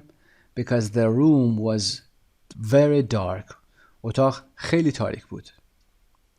5:15. Listen to part 2. Then with a partner complete the information. خب به فایل صوتی 5:15 گوش کنید و خودتون به تنهایی یا با دوستتون بیاید قسمت‌های پایین رو که 4 تا سوال هست رو بیاید پر بکنید. فایل صوتی رو با هم گوش می‌کنیم. 5.15 Well, I have a problem with my boyfriend. We argue all the time. I'm not sure that he loves me. I want to know if we're going to stay together. Please choose 5 cards, but don't look at them. Jane took 5 cards. The fortune teller put them on the table face down. He turned over the first card. Ah, this is a good card. This means you're going to be very lucky. But am I going to stay with my boyfriend? Jane asked. Maybe, Said the fortune teller. we need to look at the other cards first. Number 1. Jane has a problem with her boyfriend. Jane با دوست پسرش مشکلی داره. Her boyfriend. Number 2. She chooses 5 cards. اون 5 تا کارت رو انتخاب میکنه. chooses. برای سوم شخص چون هست میشه she chooses 5 cards. Number 3. Her first card means she is going to be very lucky or lucky. اولین کارتش به این معنا هست که اون خوشبخت میشه. She's going to be lucky. اینجا پیش بینی هست. خیلی خوشبخت خواهد شد. و number 4. Jane asks the fortune teller if she's going to stay with her boyfriend. Jane از فالگیر میپرسه که آیا اون با دوست پسرش میمونه یا نه. Is she going to stay with her boyfriend? در فایل صوتی یه سری اصطلاحاتی هم بوده. Argue all the time. They argue all the time for example. Argue یعنی بحث کردن. All the time همیشه. We argue all the time. ما همیشه با هم بحث میکنیم. و put them on the table face down. You put the cards on the table face down. کارت ها رو روی میز طوری بذاری که face down بشه. face همین صورت کارت ها هست به این شکل. اگر اینها رو face down بکنی مشخص نیست که چه چیزهایی پشت کارت هست. روی کارت هست. face down، عکس این تصویری که میبینید روی میز قرار بگیره. و اما C516 read and listen to part 3 in pairs answer the questions. خب قسمت 516 فایل صوتی رو گوش میکنید، بعد میریم قسمت پارت 3 رو که اودیو سکریپتش هست رو با هم انجام میخونیم و بعد میایم سوالات رو جواب میدیم. Part 3 He turned over the second card. اون کارت دوم رو برگردونش کرد. A house, a new house. You're going to move very soon to another country. یه خونه جدید. شما خیلی زود منتقل میشی، جابجا میشی به یک کشور دیگه. But my boyfriend works here. اما دوست پسر من اینجا کار میکنه. He can't move to another country. اون نمیتونه به یک کشور دیگه بره. Let's look at the next card, said the fortune teller. بیا به کارت بعدی نگاه کنیم. fortune teller اینو گفت. Let's داره پیشنهاد میده. suggestion. در همین درس کار کردیم، در درس 10B. He turned over the third card. Turn یعنی برگردوندن. Turn over یعنی کارت رو برگردونیم. وقتی کارت ها رو میبینید به این شکل هست. Face down چون هست نمیدونید پشت کارت چه چیزی براتون گذاشته شده. A heart. You're going to fall in love. یه قلب. شما عاشق میشی. With who? asked Jane. با کی؟ جین این سوال میپرسه. Let me concentrate. I can see a tall man. He's very attractive. بذار تمرکز کنم. Let me concentrate. Let's داشتیم. Let me داریم. بذار من این کارو بکنم. Let me concentrate. Concentrate یعنی تمرکز داشته باشم. I can see a tall man. من میتونم یک مرد بلند قد رو ببینم. He is very attractive. خیلی جذابه. Oh, that's Jim, said Jane. Jane گفت اون جیمه. Who's Jim? Your boyfriend? جیم کیه؟ دوست پسرت؟ No, Jim's a man I met at a party last month. نه، جیم یه مردی هستش که من ماه گذشته توی مهمانی دیدمش. He's an actor from New York. اون یه هنرپیشه است. اهل نیویورکه. He says he's in love with me. اون میگه که عاشق منه. It was his idea for me to come to Madame Yolanda. این فکر اون بود که من بیام پیش مادام یولاندا. It was his idea for me to come to Madame Yolanda. Well, the card says that you're going to fall in love with him. خب کارت میگه که شما عاشق اون میشی. You're going to fall in love. داره پیش بینی میکنه. Are you sure? asked Jane. Jane پرسید مطمئنید؟ But what about my boyfriend? اما دوست پسرم چی میشه؟ Let's look at the fourth card, said the fortune teller. فالگیر گفت بیا به کارت چهارم نگاه کنیم. Number 1. What's the second card? What does it mean? کارت دوم چی هست و چه معنایی داره؟ A new house. یه خونه جدید. She's going to move to another country. اون به یک کشور دیگه سفر میکنه. Why is this a problem for Jane? چرا این برای جین یک مشکله؟ Because her boyfriend can't move. به خاطر اینکه دوست پسرش نمیتونه منتقل بشه. Number 3. What's her third car? What does it mean? کارت سومش چیه و چه معنایی داره؟ What does it mean? اگر کلمه ای رو هم بلد نیستید همینطور میگید. میگید What does it mean? I don't know the word. I don't know the meaning. What does it mean? A heart. She's going to fall in love. کارت سومش یه قلب هست و it means به این معنا هست it means that she's going to fall in love. به این معنا هست که عاشق میشه. Number 4. Who's Jim? Where did Jane meet him?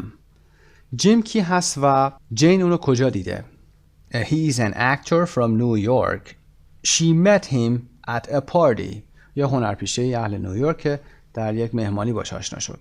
Number 5. What do you think the fourth card is going to be? فکر میکنید که کارت چهارم چی میتونه باشه؟ خب this is your answer. شما باید خودتون اینو جواب بدید و حدس بزنید. Guess what the fourth card is. میریم قسمت D517.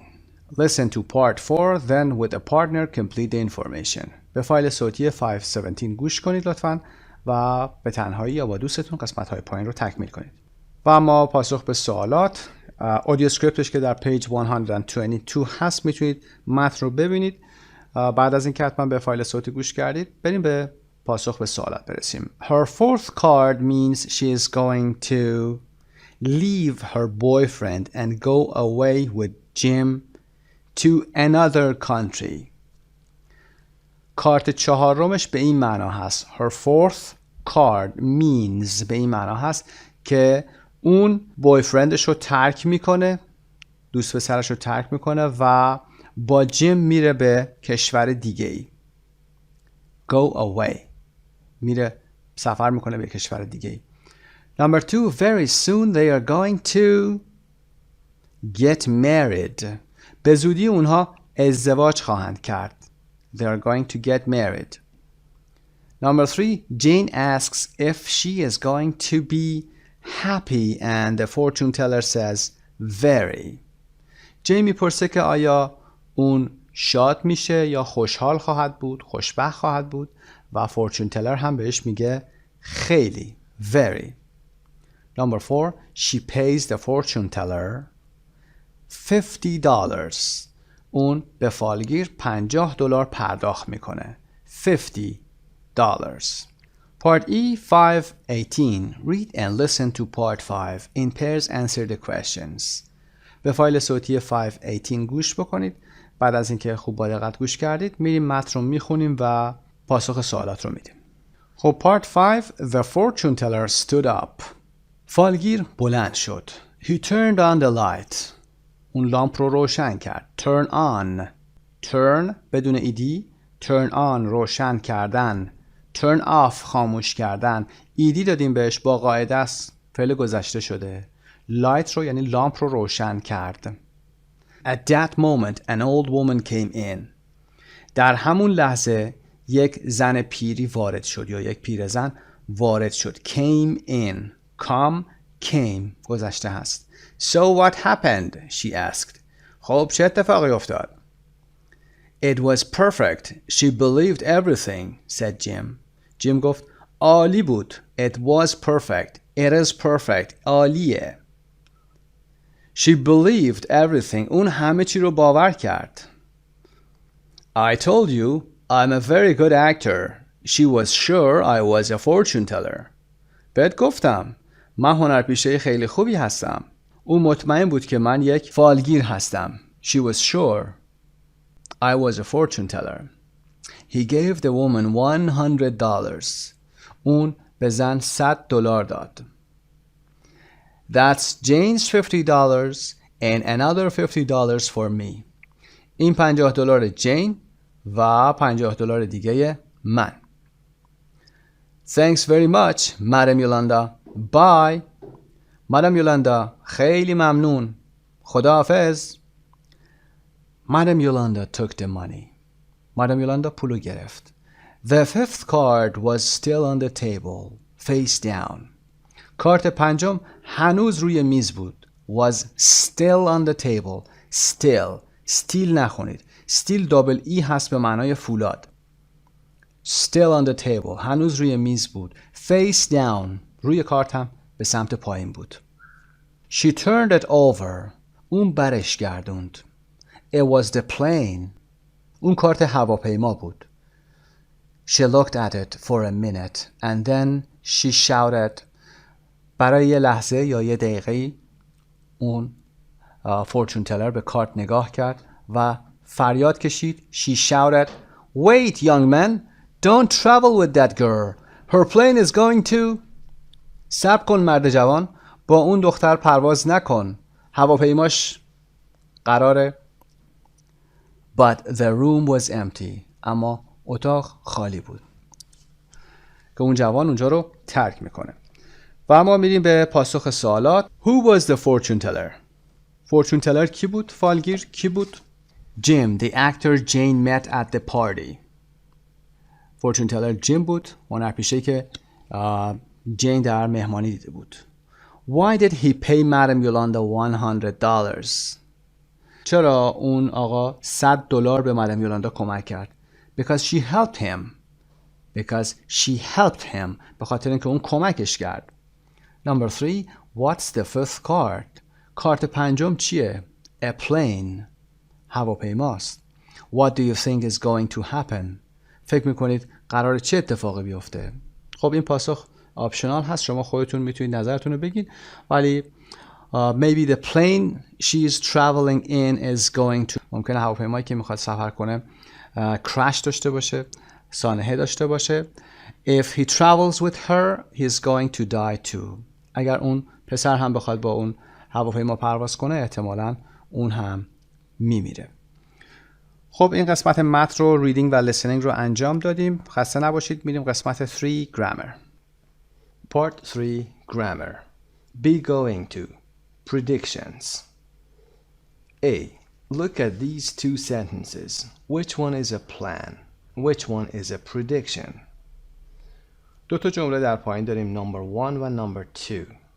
یکی از اینها plan هست، برنامه ریزی هست، قصد هست، و یکی دیگه پیشگویی هست.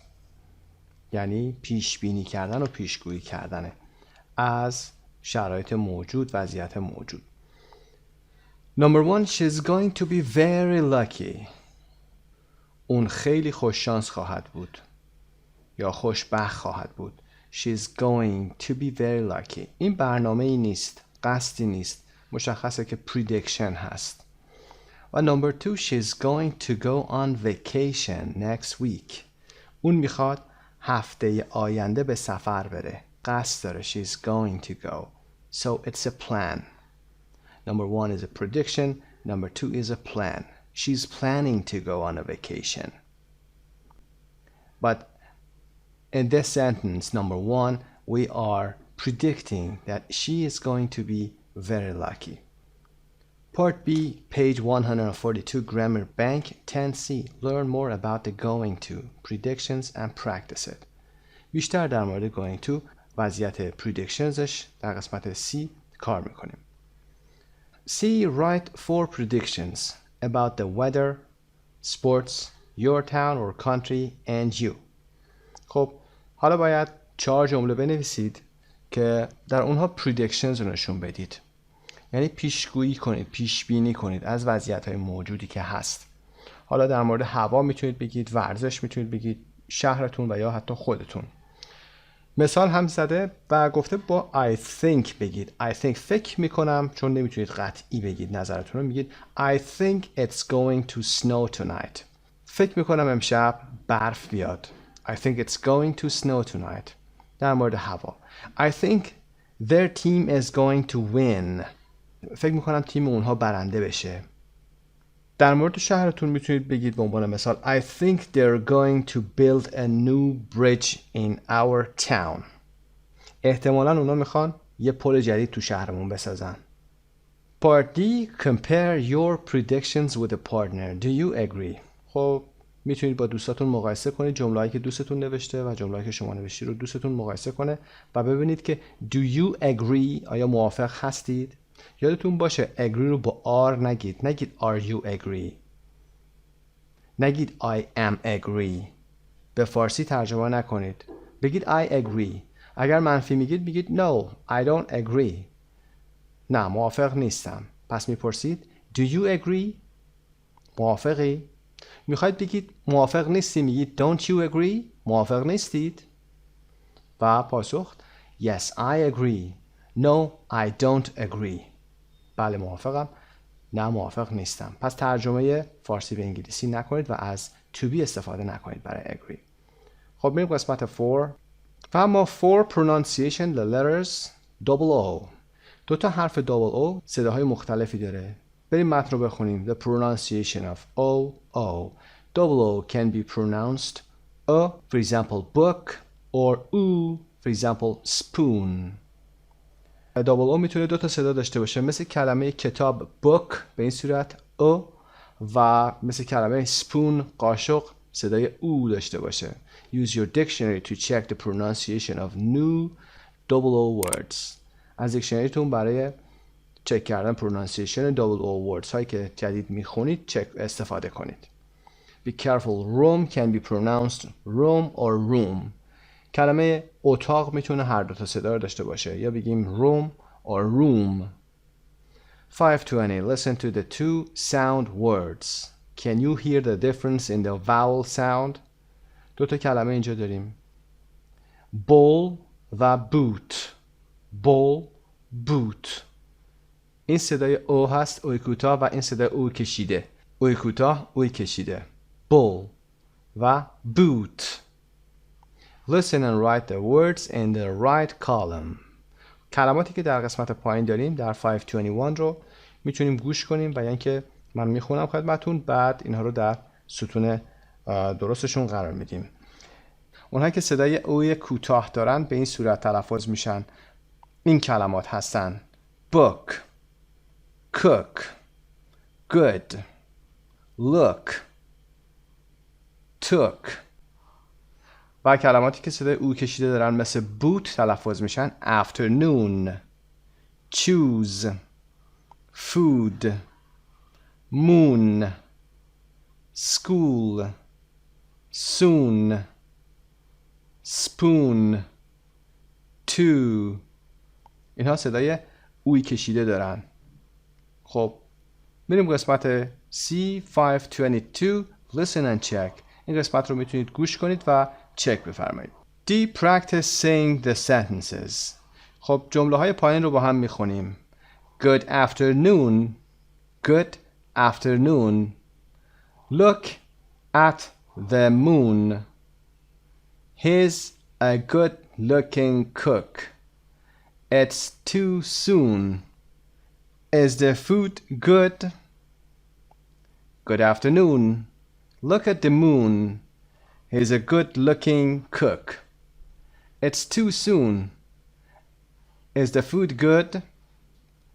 Number 5. Role play, fortune telling. Role play میکنید با دوستتون. fortune telling میخواید بکنید. آینده رو میخواید پیش بینی بکنید. فالگیری میخواید بکنید. A و B. A. Look at the 10 cards in one. Secretly number the cards 1 to 10 in a different order. خب B. Choose 5 numbers between 1 and 10.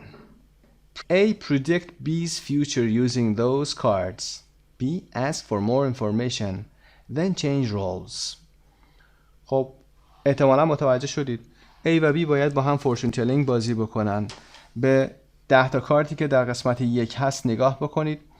شماره ها رو که از 1 تا 10 بوده بیایید عوض بکنید به صورت مخفیانه و B هم بیاد 5 تا شماره رو از بین 1 تا 10 انتخاب بکنه و A بیاد آینده B رو از بین این کارت هایی که انتخاب کرده فورچون تلینگ میکنه، پردیکت میکنه و B اطلاعات بیشتری میپرسه و بعد بیایید چنج رولز بکنید. مثال هم آورده گفته I'm going to tell you about your future. Your first card is a star. You're going to become famous. You're going to be on TV. و B میگه Great. What show? خب میخوام در مورد آیندت بهت بگم. خب کارت اول شما که یه ستاره هست. شما مشهور میشی. توی تلویزیون میری، یعنی توی که برنامه‌های تلویزیونی میری و B میگه عالیه، کدوم برنامه یا کدوم شوی تلویزیونی. به این صورت میتونید ادامه بدید. هدف ما پردیکت کردن هست. going to رو استفاده بکنید. فعل to be رو درست به کار ببرید. you're going to, she's going to اگر برای کسی دیگه ای دارید پیشگویی میکنید و توضیح بیشتری دادن یا توضیح بیشتری خواستن هم هست. درس 10 در اینجا به پایان میرسه. تا تمرین ریویو اند چک. خدا نگهدار. به نام خدا. Unit 10 Part A Communication Series Quiz Student A. سریز کویز در ادامه موضوع سوپرلاتیو هست.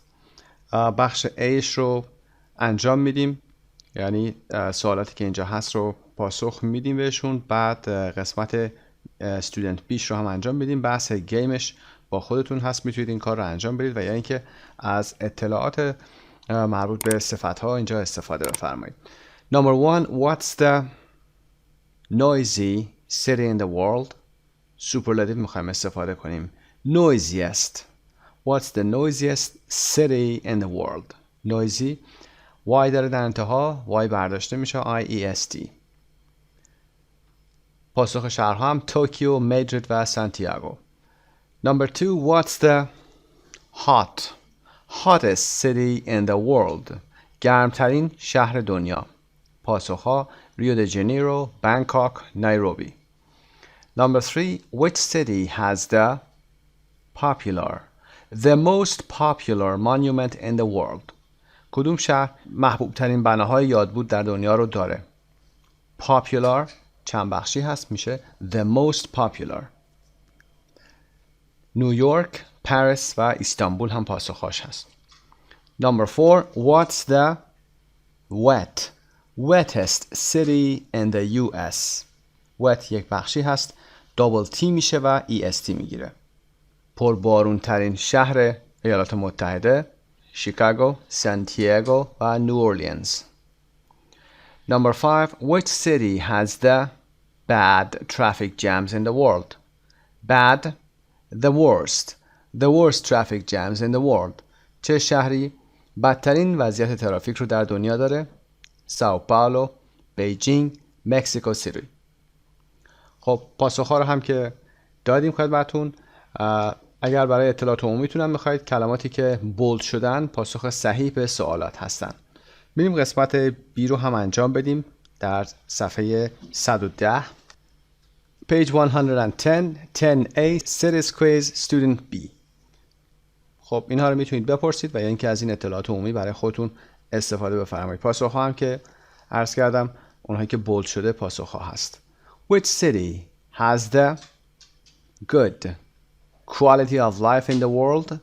Good, better, the best. چه شهری بهترین کیفیت زندگی در دنیا رو داره؟ توکیو، کوپنهاگن و میامی که پاسخ‌ها هم گفتیم، اونهایی که بولد هستن.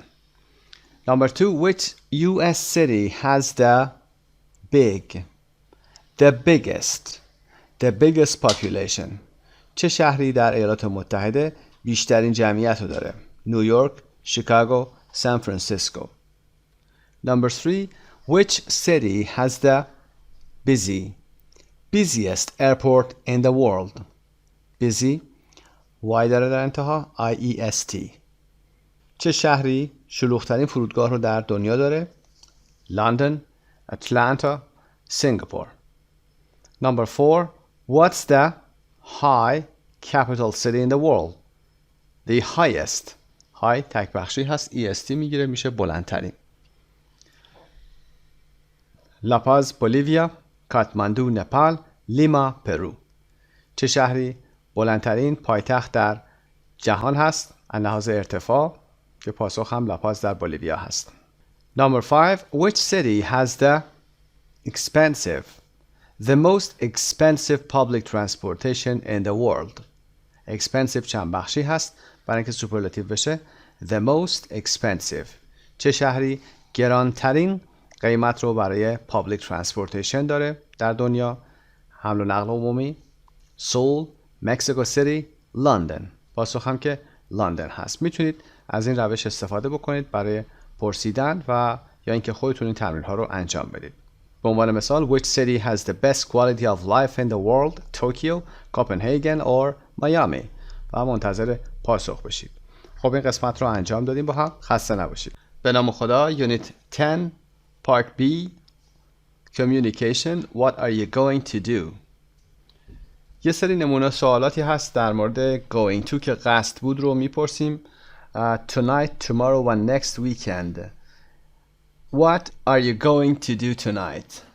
امشب چه کاری میخوای انجام بدی؟ سوال بعدی Are you going to study English?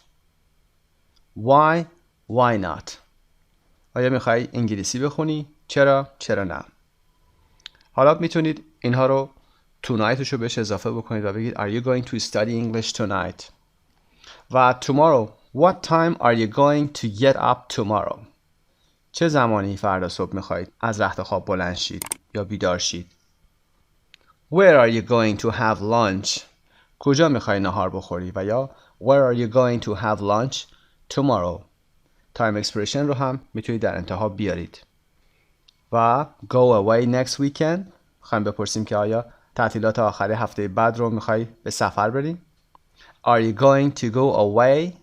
Are you going؟ قصد رو میپرسیم و فعلش رو میاریم. بعدش میگیم to go away next weekend. Where to؟ و what are you going to do on Saturday night؟ شب جمعه میخوای چه کاری انجام بدی؟ What are you going to do on Saturday night؟ خب دوستتون میتونه به این سوالات پاسخ بده و یا خودتون هم میتونید به سوالات خودتون پاسخ بدید و بگید که for example I'm going to see a movie tonight. I'm not going to study English or I am going to study English. دلیلش رو هم میگید. I'm going to get up early in the morning. I'm going to have lunch at home و بقیه سوالات هم به همین شکل. ادامه این بحث رو که برای student B هست میریم قسمت بعدی صفحه 110 page 110. page 110 هم همون نمونه سوالات هست به همین شکل. What are you going to have for dinner tonight؟ امشب شام میخوای چی بخوری؟ What are you going to do after dinner؟ بعد از شام میخوای چه کاری انجام بدید؟ و go to work or school tomorrow میخوایم سوال بپرسیم آیا برنامه داری که فردا بره سر کار یا نه؟ Are you going to work؟ Are you going to school؟ و با time expression tomorrow میتونیم پاسخ بدیم بگیم که No, I'm not going to school or I'm not going to work tomorrow. و what are you going to do in the evening؟ عصر چه برنامه‌ای داری؟ میخوای چه کاری انجام بدی؟ و go out on Friday night. What to do؟ Are you going to go out on Friday night؟ شب جمعه میخوای بیرون بری؟ What are you going to do؟ برنامه چیه؟ میخوای چه کاری انجام بدی؟ و what are you going to do on Sunday؟ روز یک شنبه میخوای چه کاری انجام بدی؟ کلا بحث going to هست و قصد رو میپرسیم و با going to هم باید پاسخ بدید. خسته نباشید. به نام خدا. Unit 10 Grammar Bank. 10A Superlative Adjectives. صفتهای عالی. It's the hottest month of the year. این گرمترین ماه ساله. It's the most dangerous road in the world. این خطرناکترین جاده جهان هست. She's the best student in the class. اون بهترین دانش آموز یا دانشجوی داخل کلاس هست. Monday is the worst day of the week. دوشنبه بدترین روز هفته هست.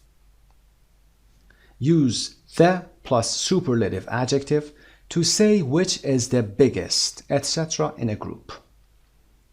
از ساختار the به علاوه صفت عالی برای بیان بزرگترین، کوچکترین، گرمترین، خطرناکترین و غیره در یک گروه از همون نمونه استفاده میکنیم. توضیح بیشتر میدم. وقتی در یک گروه بیش از 2، 3 و غیره یک نمونه ای رو داشته باشیم، یکی بهترین باشه، یکی بدترین باشه، کوچکترین باشه، بلندترین باشه، باید از صفت عالی استفاده بکنیم. صفت عالی یعنی برتر. حالا یا میتونه بیشترین باشه یا کمترین باشه، اما توی اون جمع متفاوته. اون تک میشه.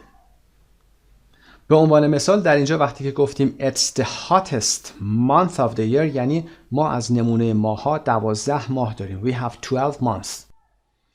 It's the hottest month. For example, July گرمترین ماه ما هست. The hottest. The به علاوه hot به علاوه est. قوانین اسپلینگ هم داره که صحبتشو میکنیم. After superlatives, we use in, not of, plus places. For example, the world, the class. اگر در جمله صفت عالی داشته باشیم و بخوایم برتر بودن چیزی رو، صفتی رو، یک گروهی رو در مکانی نشون بدیم، باید in بیاریم. حرف اضافه in رو بیاریم براش. of نمیگیم. به عنوان مثال در قسمت بالا که گفتیم اون بهترین دانش آموز کلاسه، نمیتونیم بگیم she's the best student of the class، نمیگیم. در فارسی ممکنه این رو بگیم. The best student of، گفتیم of حالت کسره رو به ما میده. بهترین دانش آموز کلاس، ولی در صورتی که در انگلیسی مکان رو وقتی میاریم باید بگیم the best student in the class، داخل کلاس. of رو در جاهای خاصی میاریم که بعداً بهش اشاره میکنیم حتما. خب جدول رو ببینیم بهتر کار میکنیم. adjective، comparative، superlative، spelling همه رو جمع کرده یه جا. صفت، تفضیلی، عالی و قوانینش. cold، high، سرد، بالا. colder، higher که باش آشنا هستید. سردتر، بالاتر، ولی سردترین و بالاترین. the coldest، the highest. حرف تعریف the، صفت و est. اونجا فقط er می آوردیم. colder، سردتر، higher، گرمتر. اینجا میگیم سردترین. حرف تعریف the رو هم باید برش بیاریم.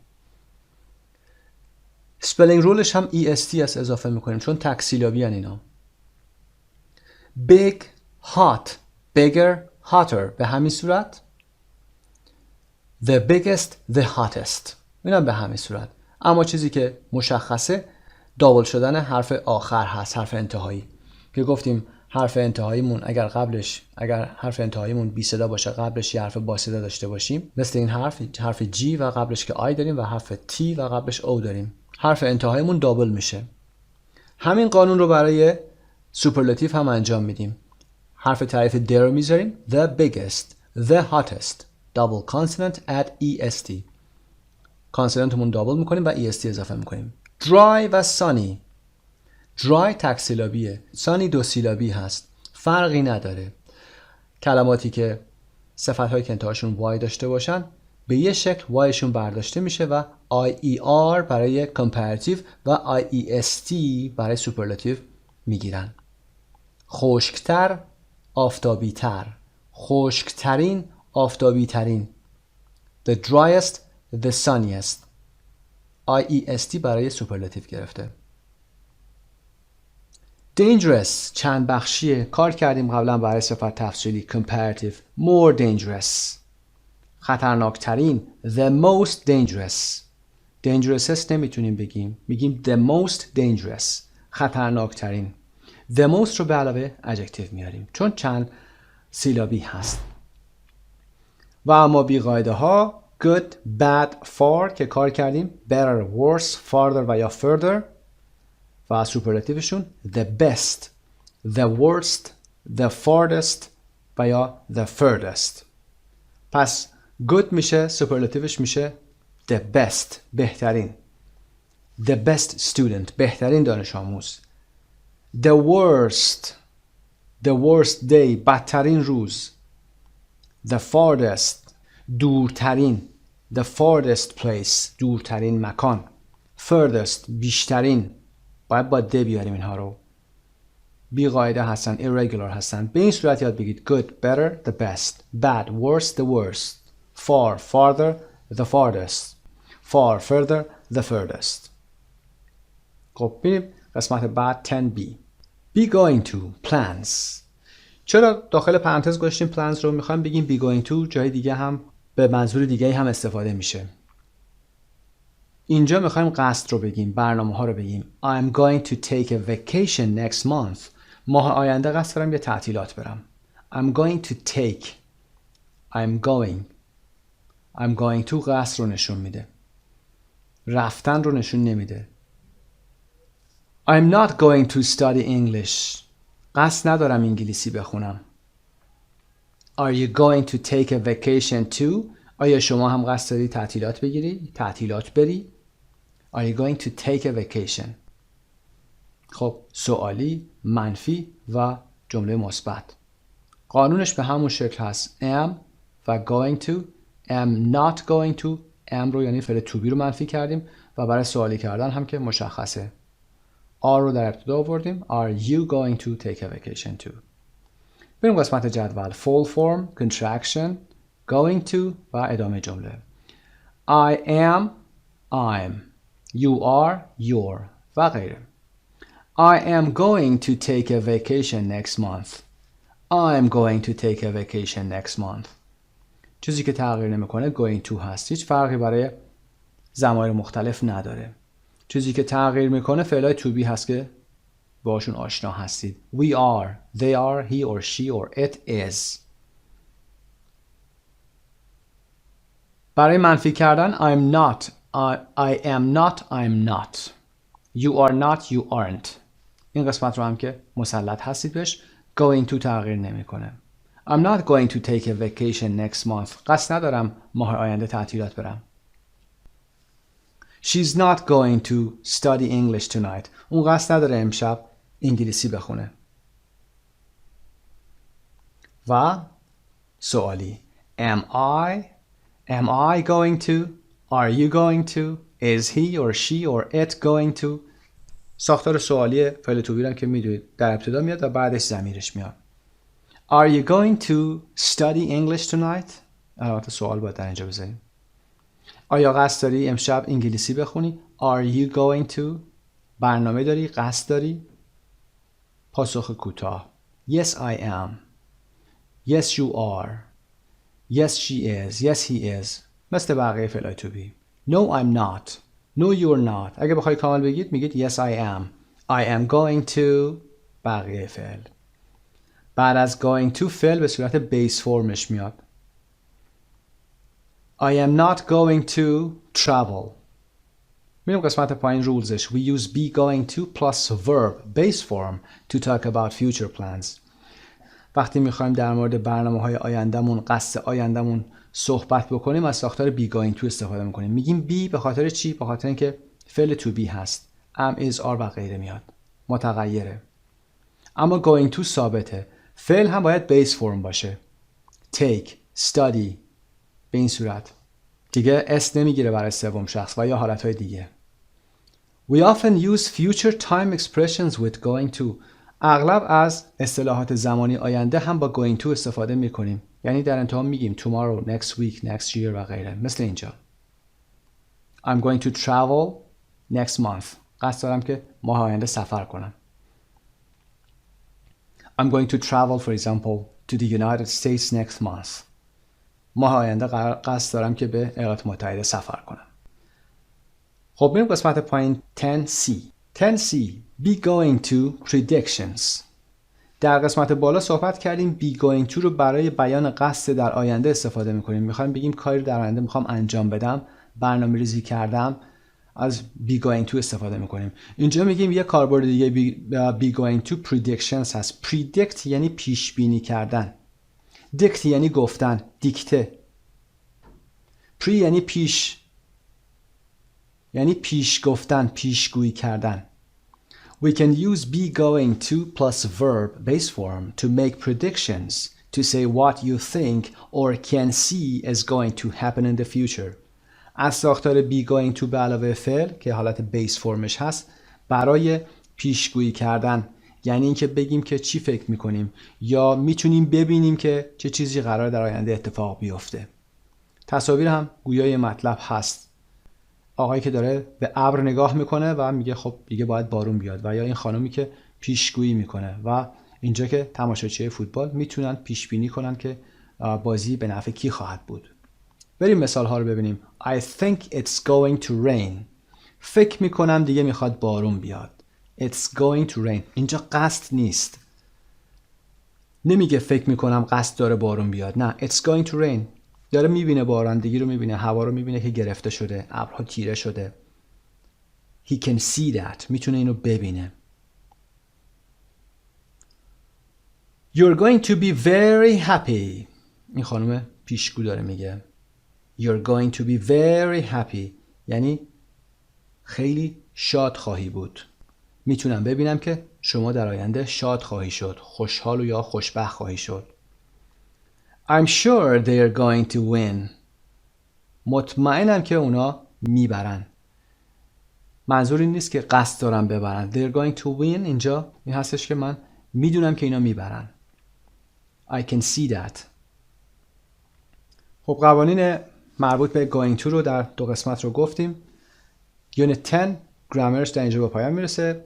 لطفاً تمرین‌های صفحه روبرو رو هم انجام بدید. موفق باشید. به نام خدا. Vocabulary Bank Unit 10 places and buildings. مکانها و ساختمانها.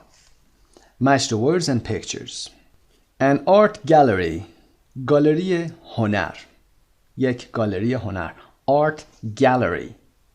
Number 20. A bridge. یک پل. Number 15. A bus station. یک ایستگاه اتوبوس. Number 3. A castle. یک قلعه. Number 23. Castle. در فونتیک هم ببینید صدای ت تلفظ نشده. Castle. استرس هم قسمت اول. A church. A church. Number 21 هست. A department store. A department store. یک فروشگاه بزرگ یا فروشگاه چند بخشی. department داره. بخش داره.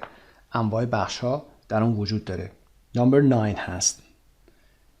A hospital. بیمارستان. Number 16. Hospital. A market. یک بازار. Number 22. Market. بازار. A mosque. مسجد. Number 8. A mosque. مسجد. A museum. موزه. Number 18. A parking lot. محل پارک خودرو. پارکینگ. Number 10 هست. A pharmacy. A pharmacy. داروخونه. Number 2. A police station. A police station. ایستگاه پلیس یا پاسگاه پلیس. Number 6 هست. A post office. A post office. دفتر پست یا اداره پست. Number 4 هست. A river. A river. Number 17. رودخانه. A road. جاده. 12. Number 12. A road. A shopping mall. یک مرکز خرید. Number 5. A shopping mall. A square. A square. میدان. Number 7. میدان شهر منظورم. A street. A street. خیابان. Number 11. A supermarket. A supermarket.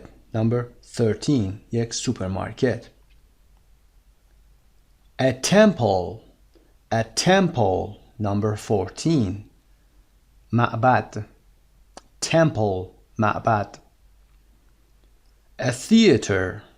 A theater. تئاتر. Number 19. A town hall. Number 1. A town hall. Number 1 در قسمت بالا که ساختمون شهرداری هست. Municipality هم میگن. و a train station. ایستگاه قطار. Number 24. A train station. ایستگاه قطار. Listen and check. Cover the words and look at the pictures. Test yourself or a partner. خسته نباشید. به نام خدا. بخش رایتینگ از یونت 10 پارت بی رو که صفحه 79 بود رو انجام میدیم. A formal email. یک ایمیل رسمی. در این قسمت، در قسمت رایتینگ میخوایم نحوه نوشتن ایمیل رو اونم به صورت رسمی رو کار بکنیم. در گذشته به صورت اینفورمال کار کردیم، غیر رسمی، که برای دوست، آشنا و خانواده میتونستیم یه ایمیل بفرستیم. در کتاب قبلی بوده که کار کردیم. الان میخوایم بگیم که ایمیل رسمی رو چطور باید بنویسیم. یه خورده تفاوت وجود داره که اون تفاوت‌ها رو بهشون اشاره میکنیم. Read the advertisement and Marco's email. Complete the email with the words in the list. ادورتایزمنتی که در اینجا اومده، تبلیغ یا آگاهی بازرگانی، این رو با هم میخونیم و میایم ایمیل مارکو که در قسمت پایین هست رو هم میخونیم. قسمت‌های خالیش رو با این کلمات پر میکنیم. فکر میکنم از این کلمات فقط کلمه confirm براتون جدید باشه که به معنای تایید کردن هست. اول میریم آگهی رو میخونیم. The Bay House Bed and Breakfast in Bath, Maine. The Bay House اسم این خونه هست. Bed and Breakfast به معنای تخت خواب و صبحانه هست که B&B هم گفته میشه با علامت and در وسطشون B&B. در کجا هست؟ در بث در مین، در شهر بث در ایالت مین که یک ایالتی در شمال شرقی امریکا هست. Gary and Rebecca Brewster and their family welcome you to their 100-year-old home in a small town in Maine. گری و ربکا بروستر و خانواده‌شون به شما خوش آمد میگن به خونه 100 سالشون در شهرکی در مین. Welcome you به شما خوش آمد میگن، خیر مقدم بهتون میگن. Welcome you.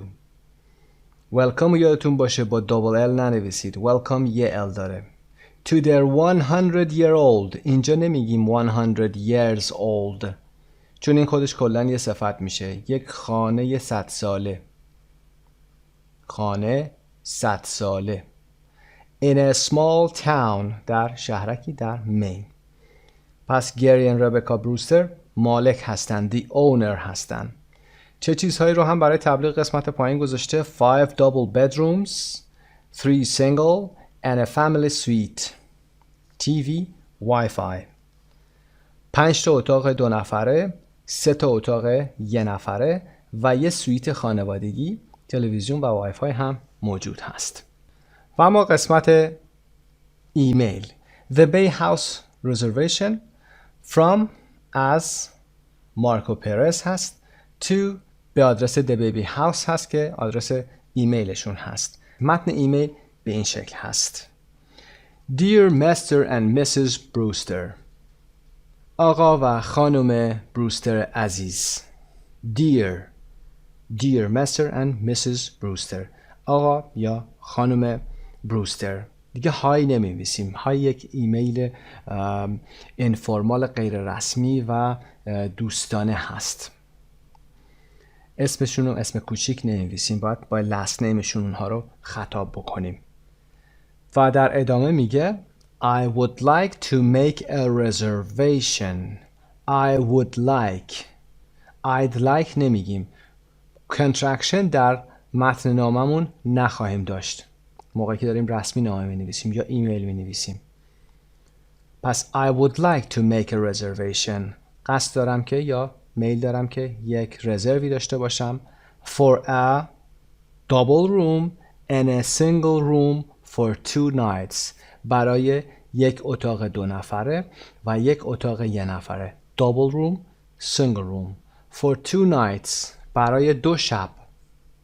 From June 24th to June 26th. از 24 ژوئن تا 26 ژوئن. We hope to arrive by car at about 5 in the afternoon on the 24th. We hope to arrive.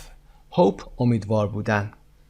ما امیدواریم که برسیم by car با ماشین at about 5 in the afternoon. تقریباً ساعت 5 بعد از ظهر on the 24th. در روز 24م. چرا on the 24th؟ به خاطر اینکه روز مشخص، تاریخ مشخص با حرف اضافه on میاد. بعد از ظهر in the afternoon. ساعت at. یادتون نره. ساعت at 5. اگر تقریبی هست at about 5.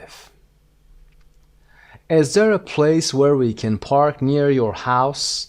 مکانی وجود داره یا جایی وجود داره که ما بتونیم ماشینمون رو نزدیک خونه شما پارک کنیم؟ Could you please confirm the reservation?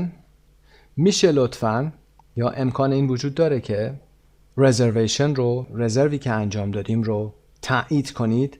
confirm یعنی تایید کردن. زمانی که دارید برای نرم افزاری اپی پسورد میذارید، پسورد رو بار اول که وارد کردید یه بار از شما میخواد کنفرم کنید که یه وقتی اشتباهی تایپ نکرده باشید. Confirm your password please. تایید کنید، یعنی دوباره این رو بیایید بدید.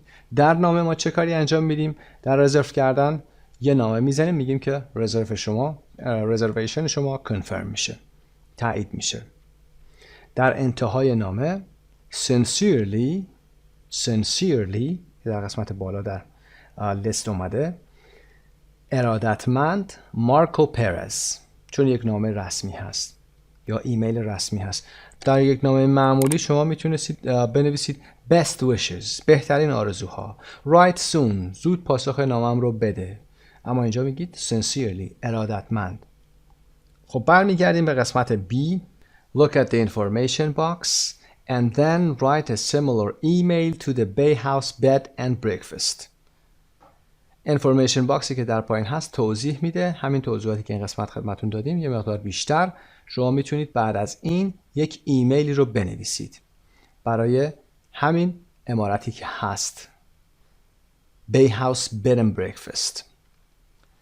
Decide how many nights you want to stay and the kind of room you need. تصمیم بگیرید چند شب شما میخواید اونجا اقامت داشته باشید و نوع اتاقی که شما احتیاج دارید.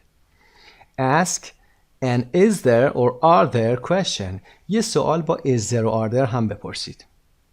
Formal emails, for example, to a hotel or bed and breakfast, a language school or etc. نامه رسمی رو یا ایمیل رسمی رو ما به شخصی که نمیشناسیم، شرکت، مؤسسه، هتل و مدرسه، دانشگاه و هر کجای دیگه میتونه باشه می نویسیم. Beginning، شروع ایمیلتون. We begin with dear Master or Mrs. or Ms. plus last name. میگیم dear Master, dear Mrs. و dear Ms. اگر بدونیم که آقا هست مخاطبمون، اگر بدونیم که خانم متأهل هست، اگر از وضعیت تأهل اون خانم اطلاعی نداشته باشیم هم می‌نویسیم میز. حتما این پوینت ها رو در امریکن باید بذارید. plus last name، بعدش هم last nameش رو می‌نویسیم. میگیم dear Mr. Jackson for example or dear Mrs. Thompson. و یا dear sir or madam if you don't know the person's name. اگر اسم فامیلی کسی رو هم نمیشناسید و نمیدونید، فقط آقای عزیز یا خانم عزیز رو می‌نویسید dear sir or dear madam. Use a comma not a colon. کاما بذارید، colon نذارید. تمام که شد بعدش باید یک کاما بذارید. Dear Master یه پوینت اینجا میگیره. Brown و کاما. Not dear Master colon نمیذاریم. colon همون دو نقطه هست که در فارسی میگیم. colon برای بیان کردن خبر یا پیام چیزی استفاده میشه. برای گفتن جمله شخصی گفته میشه. اینا punctuation mark هستن. علامت های سجاوندی هستن. punctuation mark رو از همینجا تمرین کنید، یاد بگیرید. پس بعد در Mr. Mrs. Ms. یه دونه نقطه میذارید. بعد از اینکه فامیلی رو نوشید هم یه دونه کاما میذارید. Dear Mr. Brown یه کاما چسبیده به کلمه، فاصله هم نداره. همه این پانکچویشن ها باید به کلمه قبل بچسبه. و middle در قسمت میانی جمله، یعنی در قسمت میانی ایمیل یا همون بدنه ایمیل که میگیم don't use contractions. contraction استفاده نمی کنیم. حالت مخفف کوتاه شده نداریم، مثل don't نمیاریم دیگه در جمله هامون. I would like to make a reservation not I'd like to. I would like کامل می نویسیم. نمیگیم we aren't. باید بنویسیم we are not. و غیره. و end در قسمت انتهاییمون use a comma. Sincerely. وقتی sincerely نوشید یه دونه کاما میذارید. Sincerely به این صورت هم تلفظ میشه، استرسش هم روی C هست. Sincere. بعد از sincerely your first name plus last name. اسم کوچیکتون و اسم فامیلیتون رو میاید مینویسید. خب همین شکل نامه هم که میخواید بنویسید، فقط فرقش این هستش که یا ایمیل باکس مشخصی داره و شما میتونید اون فرمتش رو فقط بیایید نامتون رو بنویسید. اما توی یک نامه کاغذی که به صورت دست نویس هست، هندریتن هست، شما اگر این قسمت رو نامه در نظر بگیریم، یه قسمت سفید رو، شما در این قسمت باید آدرس خودتون رو بنویسید. آدرس خودتون رو. در اینجا که میخواید نامتون رو شروع کنید، چون نامه رو از بالا نمیتونید شروع کنید، تا اینجا که آدرس خودتون رو آوردید. از اینجا به بعد که خواستید آدرس رو بنویسید، اسم و آدرس شخصی که دارید بهش نامه می‌نویسید رو میارید در 2-3 خط کوچیک اینجا و زیرش هم تاریخ رو میزنید. بعد نامتون رو به همین فرمت شروع میکنید، دیر مستر فلان و غیره. به پایان که رسید میتونید بنویسید sincerely و یه دونه کاما میذارید و میایید پایین. اسم و فامیلتون رو هم مینویسید. خب قسمت رایتینگ هم از یونیت 10 به پایان میرسه. میتونید برگردید به پیج 79. خسته نباشید. به نام خدا و عرض سلام. یونیت 9 10 Review and Check. درس‌های 9 و 10 رو میخوایم مرور بکنیم با گرامر، وکاب و پرونانسیشن و listening و ریدینگی که در صفحه بعد داریم. خب با گرامر شروع میکنیم. Circle A, B or C. 1. There is some milk in the refrigerator. مقداری شیر در یخچال هست. Any نمیشه، A هم نمیشه. A چرا نمیشه؟ به خاطر اینکه ملک قابل شمارش نیست. uncountable هست. any رو هم گفتیم که با جمله های منفی یا سوالی پرسید استفاده میشه. پس there is some مقداری شیر در یخچال هست. refrigerator. Number 2. We don't need any bread. هیچ نونی لازم نداریم. any bread. any رو گفتیم در جمله منفی با اسامی غیر قابل شمارش میاریم. 3. How much fruit do you eat a day? How much. میخوایم بپرسیم چه مقدار. از چه چیزی؟ از fruit. fruit uncountable هست. چه مقدار میوه رو روزانه شما میخورید؟ How much. منی برای چه چیزی استفاده میشد؟ اسامی قابل شمارش جمع. 4. I drink a lot of coffee. I drink a lot of coffee. من مقدار زیادی قهوه می نوشم. Number 5. How much salt do you eat? چقدر نمک می خوری؟ How much. نمک غیر قابل شمارشه، با much پرسیده میشه، با many نمیگیم. و بی پاسخ میده a little. A little. وقتی میگه a little یعنی مقدار کم. مقدار کم برای salt. اگر few میگفت اشتباه بود. چرا؟ به خاطر اینکه few برای اسامی قابل شمارش هست. much هم که مثبت به تنهایی به کار نمیره. Number 6. Is there any sugar? شکر هست؟ No, sorry. There isn't any. There isn't any. any رو گفتیم با فعل منفی میتونیم بیاریم. هیچی وجود نداره. There is none میتونستیم بگیم اما there isn't none نداریم. none با فعل مثبت میاد. There is none. Sorry. There is none. به این صورت میتونستیم بگیم. اما پاسخ صحیح there isn't any. Number 7. Tea is cheaper than coffee in this cafe. Tea is cheaper. Cheaper than ارزانتر. comparative هست. صفت تفضیلی هست. ارزانتر از قهوه. کجا؟ in this cafe. در این کافه. cheaper that اشتباه هست. باید cheaper than بگیم. more cheap هم که اشتباه هست. cheap تک بخشیه. one syllable هست. یه er بگیره در انتها میشه تفضیلی. ارزان cheap. ارزانتر cheaper. 8. Oranges are healthier than bananas. Oranges are healthier. Healthy در انتها y داره. تک سیلابی یا دو سیلابی که در انتها y داشته باشه yش برداشته میشه IER و صفت تفضیلی ساخته میشه. اما پرتقال سالمتر از than هم که داره. سالمتر از موز هست. Number 9. My English is better than my brother's. انگلیسی من بهتر از انگلیسی برادرم هست. Is better.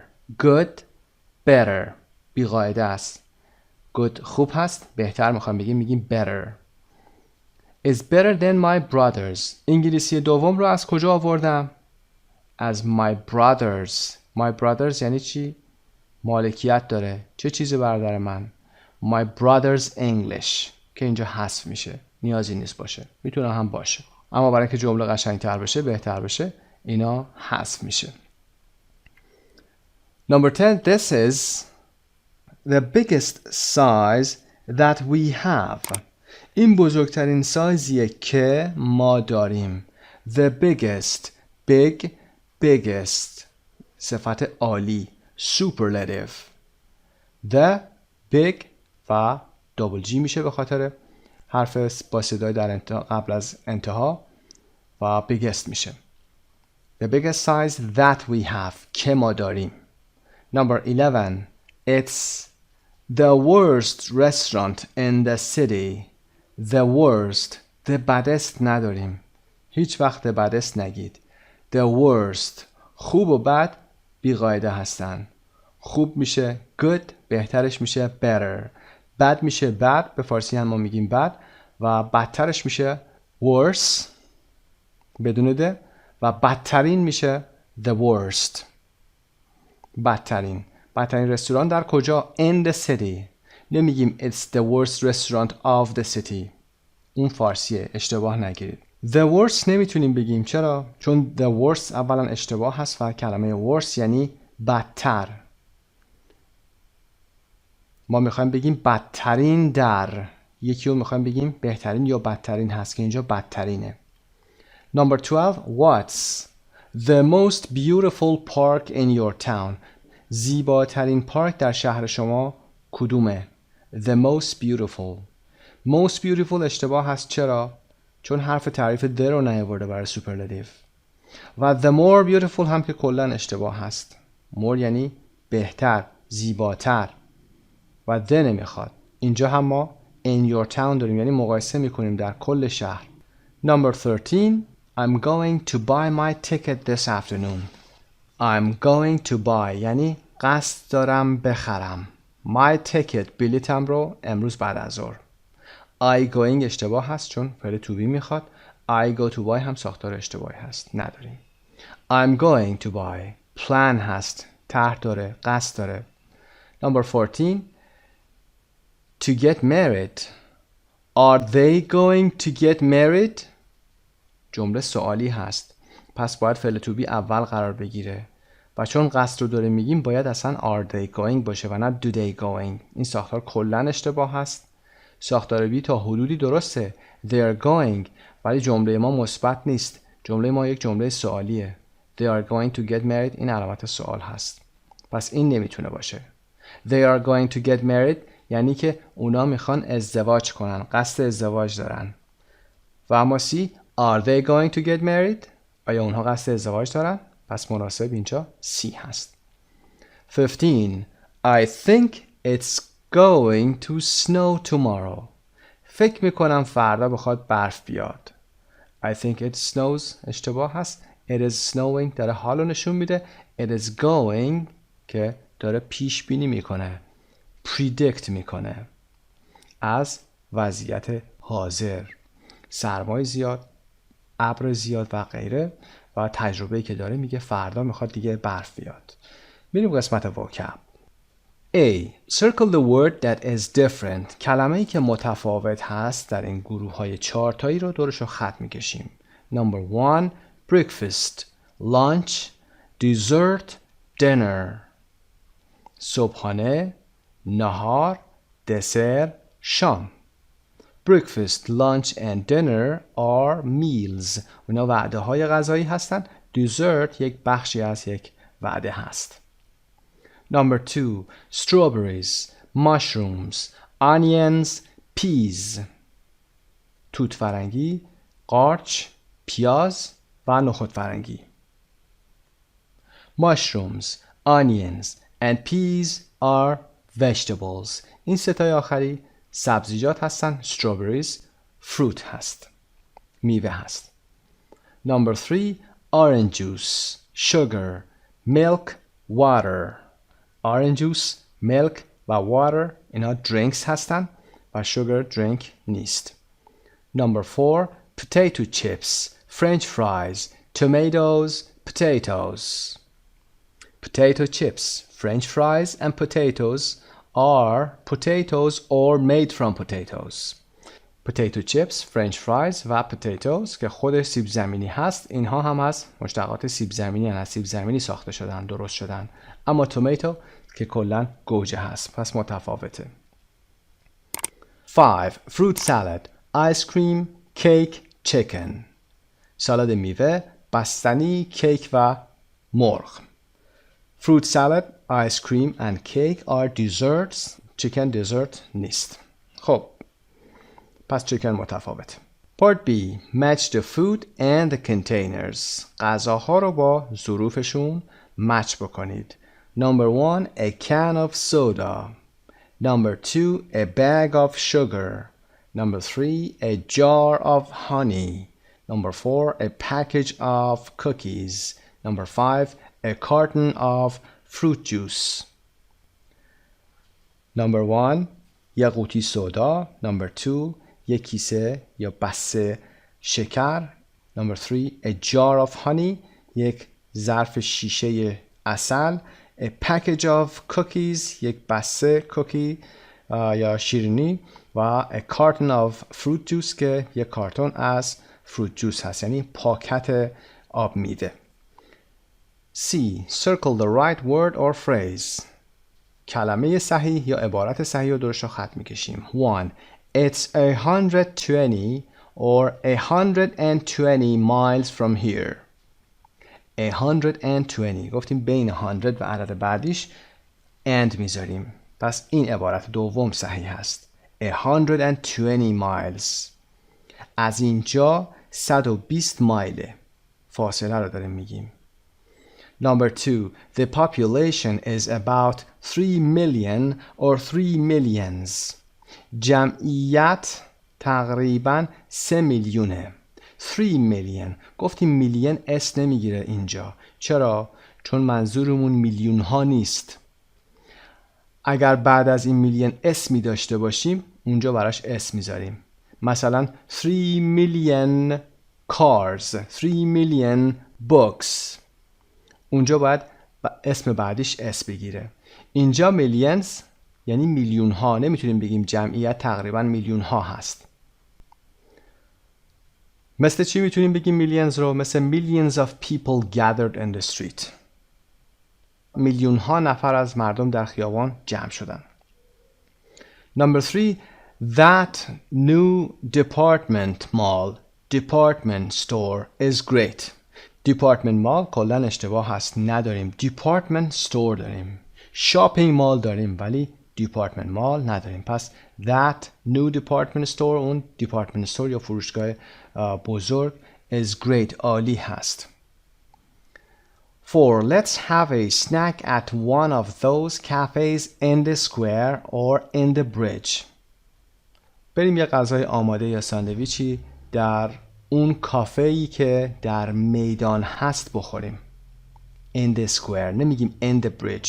روی bridge که کافه وجود نداره، بعد داخل bridge هم که نداریم. In the bridge. In the square در میدان.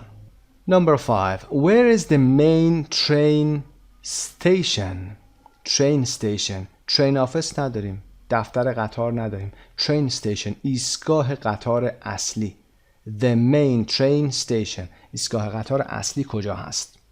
Part D. Complete the phrases with these verbs. عبارت ها رو با این افعال کامل میکنیم. Number 1. Stay in a hotel. اقامت در هتل. Number 2. Go by bus. با اتوبوس رفتن. Number 3. Become famous. مشهور شدن. Number 4. Get married. ازدواج کردن. 5. Fall in love. عاشق شدن. 6. See the sights in a city. دیدن مناظر یا جاهای دیدنی در یک شهر. See the sights. Number 7. Meet somebody new. آشنایی با شخص جدید یا دیدن شخص جدید. 8. ملاقات شخص جدید. 8. Show somebody around your city. کسی رو در شهر بردن و نشون دادن شهر به اون. Number 9. Have a great meal. غذای عالی خوردن. Number 10. move to a new house جابجایی یا انتقال به خانه جدید یا خانه ای جدید. Pronunciation A. Circle the word with a different sound. خب در number 1 صدای ای رو داریم. ای کشیده مثل چی؟ tree. میخونیم کلمات رو bread, peas, meat, tea. Bread is different. Peas, meat, tea, e. Number 2, sh, like shower, sugar, shopping, fish, soda. Soda is different. Number 3, s, like snake, cereal, carrots, salad, rice. Carrots is different. صدای ک داره در اینجا. 4, ch, chef, church, chicken, cheese. Chef is different. بقیه church, chicken, cheese. church رو در vocab یادم میاد که نگفتم church به معنای کلیسا هست. مطمئنا خودتون هم میدونید. به یادم مونده بود که بگم خدمتون.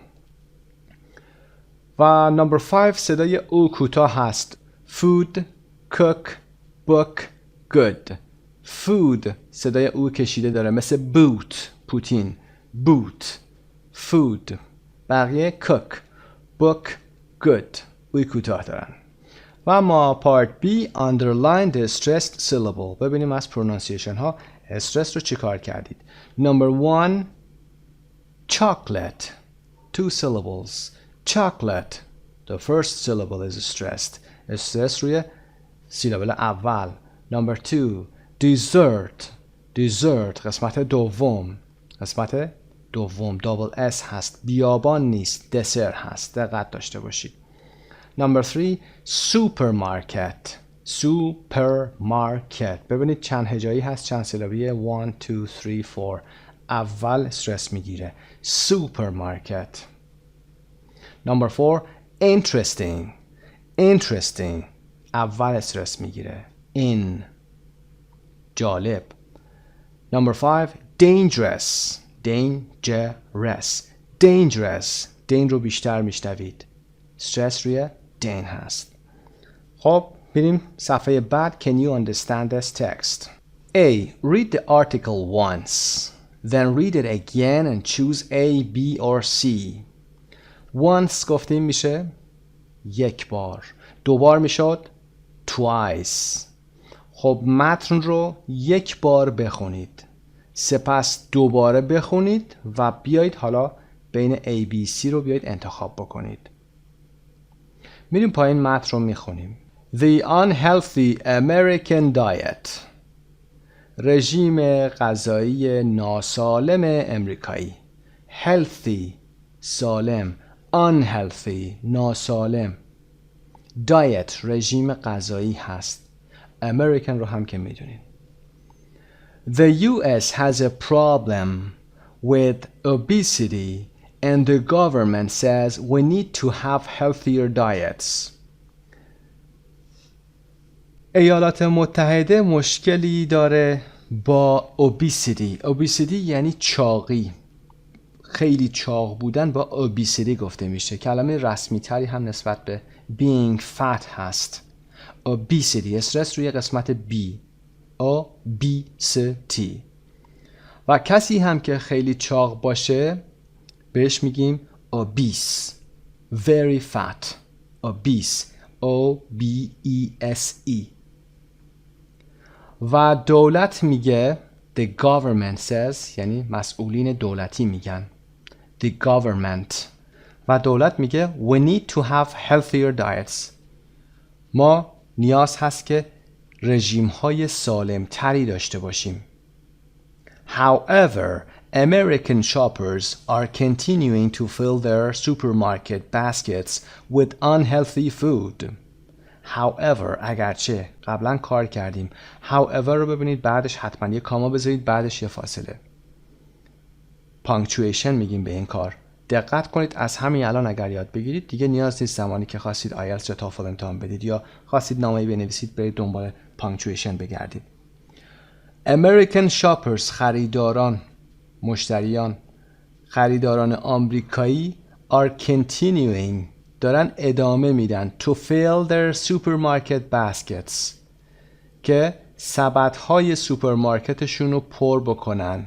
to fill to fill with unhealthy food با غذاهای ناسالم پر بکنن. A survey showed that more than 30% of calories Americans eat comes from junk food high in salt, sugar and fat. یک تحقیق یا بررسی نشان داد که بیش از 30% کالری هایی که آمریکایی ها میخورند از غذاهای جانک فود به دست میاد. جانک فود همون غذاهای ناسالم هست که مواد غذایی پایینی دارن. هله هوله هم بهشون میگیم جانک فود. توضیح میده بیشتر، یه علامت دش میذاره اینجای خط پیوند میذاره و بعد توضیح میده، میگه food high in salt, sugar and fat. غذاهایی که نمک، شکر و چربی زیادی داشته باشن، این غذاها جانک فود هستن. And nearly 15% of Americans eat a fast food meal every day. For example, a hamburger, French fries and a soda. و تقریباً 15% آمریکایی ها هر روز یه وعده غذایی فست فود میخورن. A fast food meal every day. مثال هم آورده. For example رو هم ببینید به این شکل می نویسیم. یه کاما میایم توضیح میدیم، میگیم a hamburger، یه همبرگر، French fries، سیب زمینی سرخ شده و یک نوشیدنی سودا. Children have a problem too. بچه ها هم مشکلی دارند. مشکلی دارن همچنین میخوایم بگیم. Scientists say that children born today can die before their parents because of obesity and unhealthy food choices by their families. دانشمندان میگن که کودکان یا بچه هایی که امروز متولد شدند قبل از پدر مادراشون میمیرن به خاطر obesity، به خاطر چاقی و unhealthy food choices، انتخاب غذاهای ناسالم by their families که توسط خانوادهشون انجام میشه، توسط خانواده هاشون انتخاب میشه. Why do Americans have unhealthy diets؟ چرا آمریکایی ها رژیم غذایی ناسالمی دارن؟ There are many reasons, but money is the main one. دلایل زیادی وجود داره، اما پول مسئله اصلی هست. The main one یعنی the main reason هست، دلیل اصلی هست. Americans think that healthy foods are more expensive than packaged foods. آمریکایی ها فکر میکنن که غذاهای سالم گرانتر از غذاهای بسته‌بندی شده هستند. They also think it takes a long time to cook a healthy meal. اونا همچنین به این هم فکر میکنن که برای پختن یک غذای سالم یا یک وعده غذای سالم زمان بیشتری نیاز هست. It takes a long time. زمان زیادی میبره. To cook که بپزی a healthy meal، یه وعده غذایی سالم رو. So how can Americans make their diets better؟ بنابراین آمریکایی ها چطور میتونن رژیمشون رو بهتر بکنن؟ منظورمون رژیم غذایی هست. They can stop eating fast food and cook more often at home. اونا میتونن خوردن غذاهای فست فود رو متوقف کنن و بیشتر در خونه غذا بپزن. They can bring healthy lunches to work or school and they can have fruit for snacks during the day. اونا میتونن ناهارهای سالم رو به سر کار یا مدرسهشون بیارن. میتونن در طول یک روز برای اسنکشون میوه بخورن. اسنک رو گفتیم ساندویچ های کوچیک هست. به جای اسنک they can have fruit، میتونن میوه بخورن. خب بریم قسمت بالا سوالات رو جواب بدیم. Number 1. A survey showed that Americans eat too much junk food. که اونها غذای هله هوله زیاد میخورن. C پاسخمون هست. Number 2. Americans have unhealthy diets because آمریکایی ها رژیم غذایی ناسالم دارن به خاطر اینکه B. They think healthy foods are expensive. فکر میکنن که غذاهای سالم گرونتر هستن. نظرشون اینه. 3. Americans can make their diets better if they آمریکایی ها میتونن رژیم غذاییشون رو بهتر بکنن اگر اونا B. Cook more often at home. بیشتر در خونه غذا بپزن. Highlighted words رو هم که گفتیم و معانیشون رو هم که با هم توضیح دادیم. میریم قسمت بعد ویدیو. Can you understand these people? 524. On the street. Watch or listen to 5 people and answer the questions. خب میتونید به فایل صوتیش گوش کنید. به هر حال فایل ویدیویش رو هم پخش میکنیم. ببینیم که ایوان، سسیل، جول، رید و آرجا چی میگن.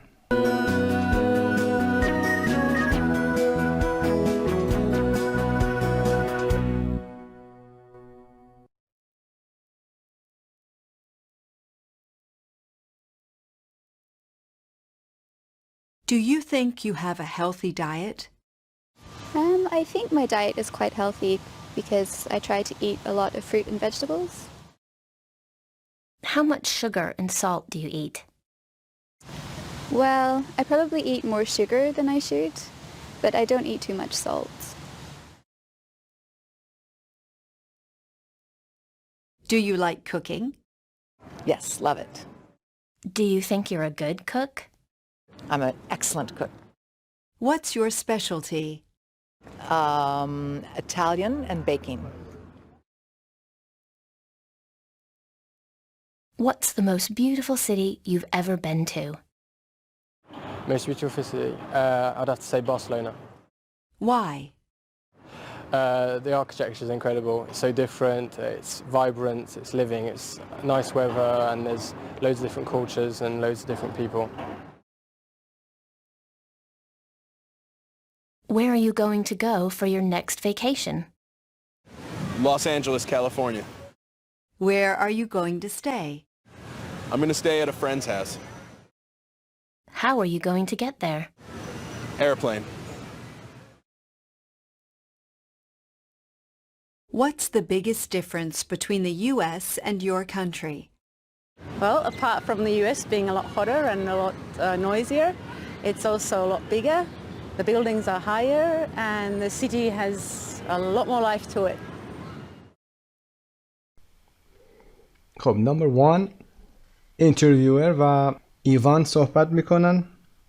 ایوان doesn't eat much salt. C پاسخ صحیح ما هست. در انتها میگه I probably eat more sugar than I should but I don't eat too much salt. من eحتمالاً بیشتر از اون که باید شکر میخورم اما مقدار زیادی نمک نمیخورم یا خیلی زیاد نمک نمیخورم. I don't eat too much salt. Number 2. Cecile cooks excellent Italian food. سسیل غذاهای ایتالیایی رو بسیار عالی میپزه. Excellent Italian food. 3. Joel likes Barcelona because there are a lot of جو از بارسلونا خوشش میاد به خاطر اینکه مقدار زیادی چی هست. There are a lot of great buildings. بارسلونا رو دوست داره به خاطر اینکه ساختمان‌های عالی اونجا داره. ساختمان‌های خیلی خوبی اونجا هست. در متن میگه The architecture is incredible. معماریش باور نکردنیه و it's so different. خیلی متفاوته و it's vibrant. Vibrant یعنی پر جنب و جوشه. Adjective هست vibrant. و number 4. Reed is going to stay at his friend's house in Los Angeles. Reed میخواد در خونه دوستش در لس آنجلس اقامت داشته باشه. ازش وقتی میپرسه که where are you going to stay میگه I'm going to stay at a friend's house. در خونه یکی از دوستان میخوام بمونم. Number 5. When Arja compares the US to her country, she doesn't mention. وقتی که آرجا ایالات متحده رو با کشور خودش مقایسه میکنه she doesn't mention اشاره نمیکنه به چی؟ the food. She doesn't mention the food. به غذا اشاره نمیکنه. ازش پرسیده میشه what is the biggest difference between the US and your country. بزرگترین تفاوت بین کشور شما و ایالات متحده چیه؟ میگه well apart from the US being a lot hotter and a lot noisier, it's also a lot bigger. The buildings are higher and the city has a lot more life to it. در مورد ساختمون‌ها و آب و هوا صحبت میکنه اما she doesn't mention the food. در مورد غذا اشاره‌ای نمیکنه. پس the food پاسخ ما هست. و بخش انتهایی درس 9-10 Can you say this in English? Do the tasks with a partner. Check the box if you can do them. Can you say what you usually have for breakfast? میتونید بگید که معمولا برای صبحانه چی میخورید؟ Can you compare your country with the US in 3 ways? میتونید کشورتون رو با ایالات متحده به 3 طریق به 3 روش بیایید مقایسه بکنید. Number 3, can you ask your partner 4 questions with the superlative of the bold adjective? میتونید از دوستتون سوالاتی رو با سوپرلاتیو صفت‌هایی که بولد شدن بیایید بپرسید. مثل What's present you've ever bought? What's the most expensive present you've ever bought?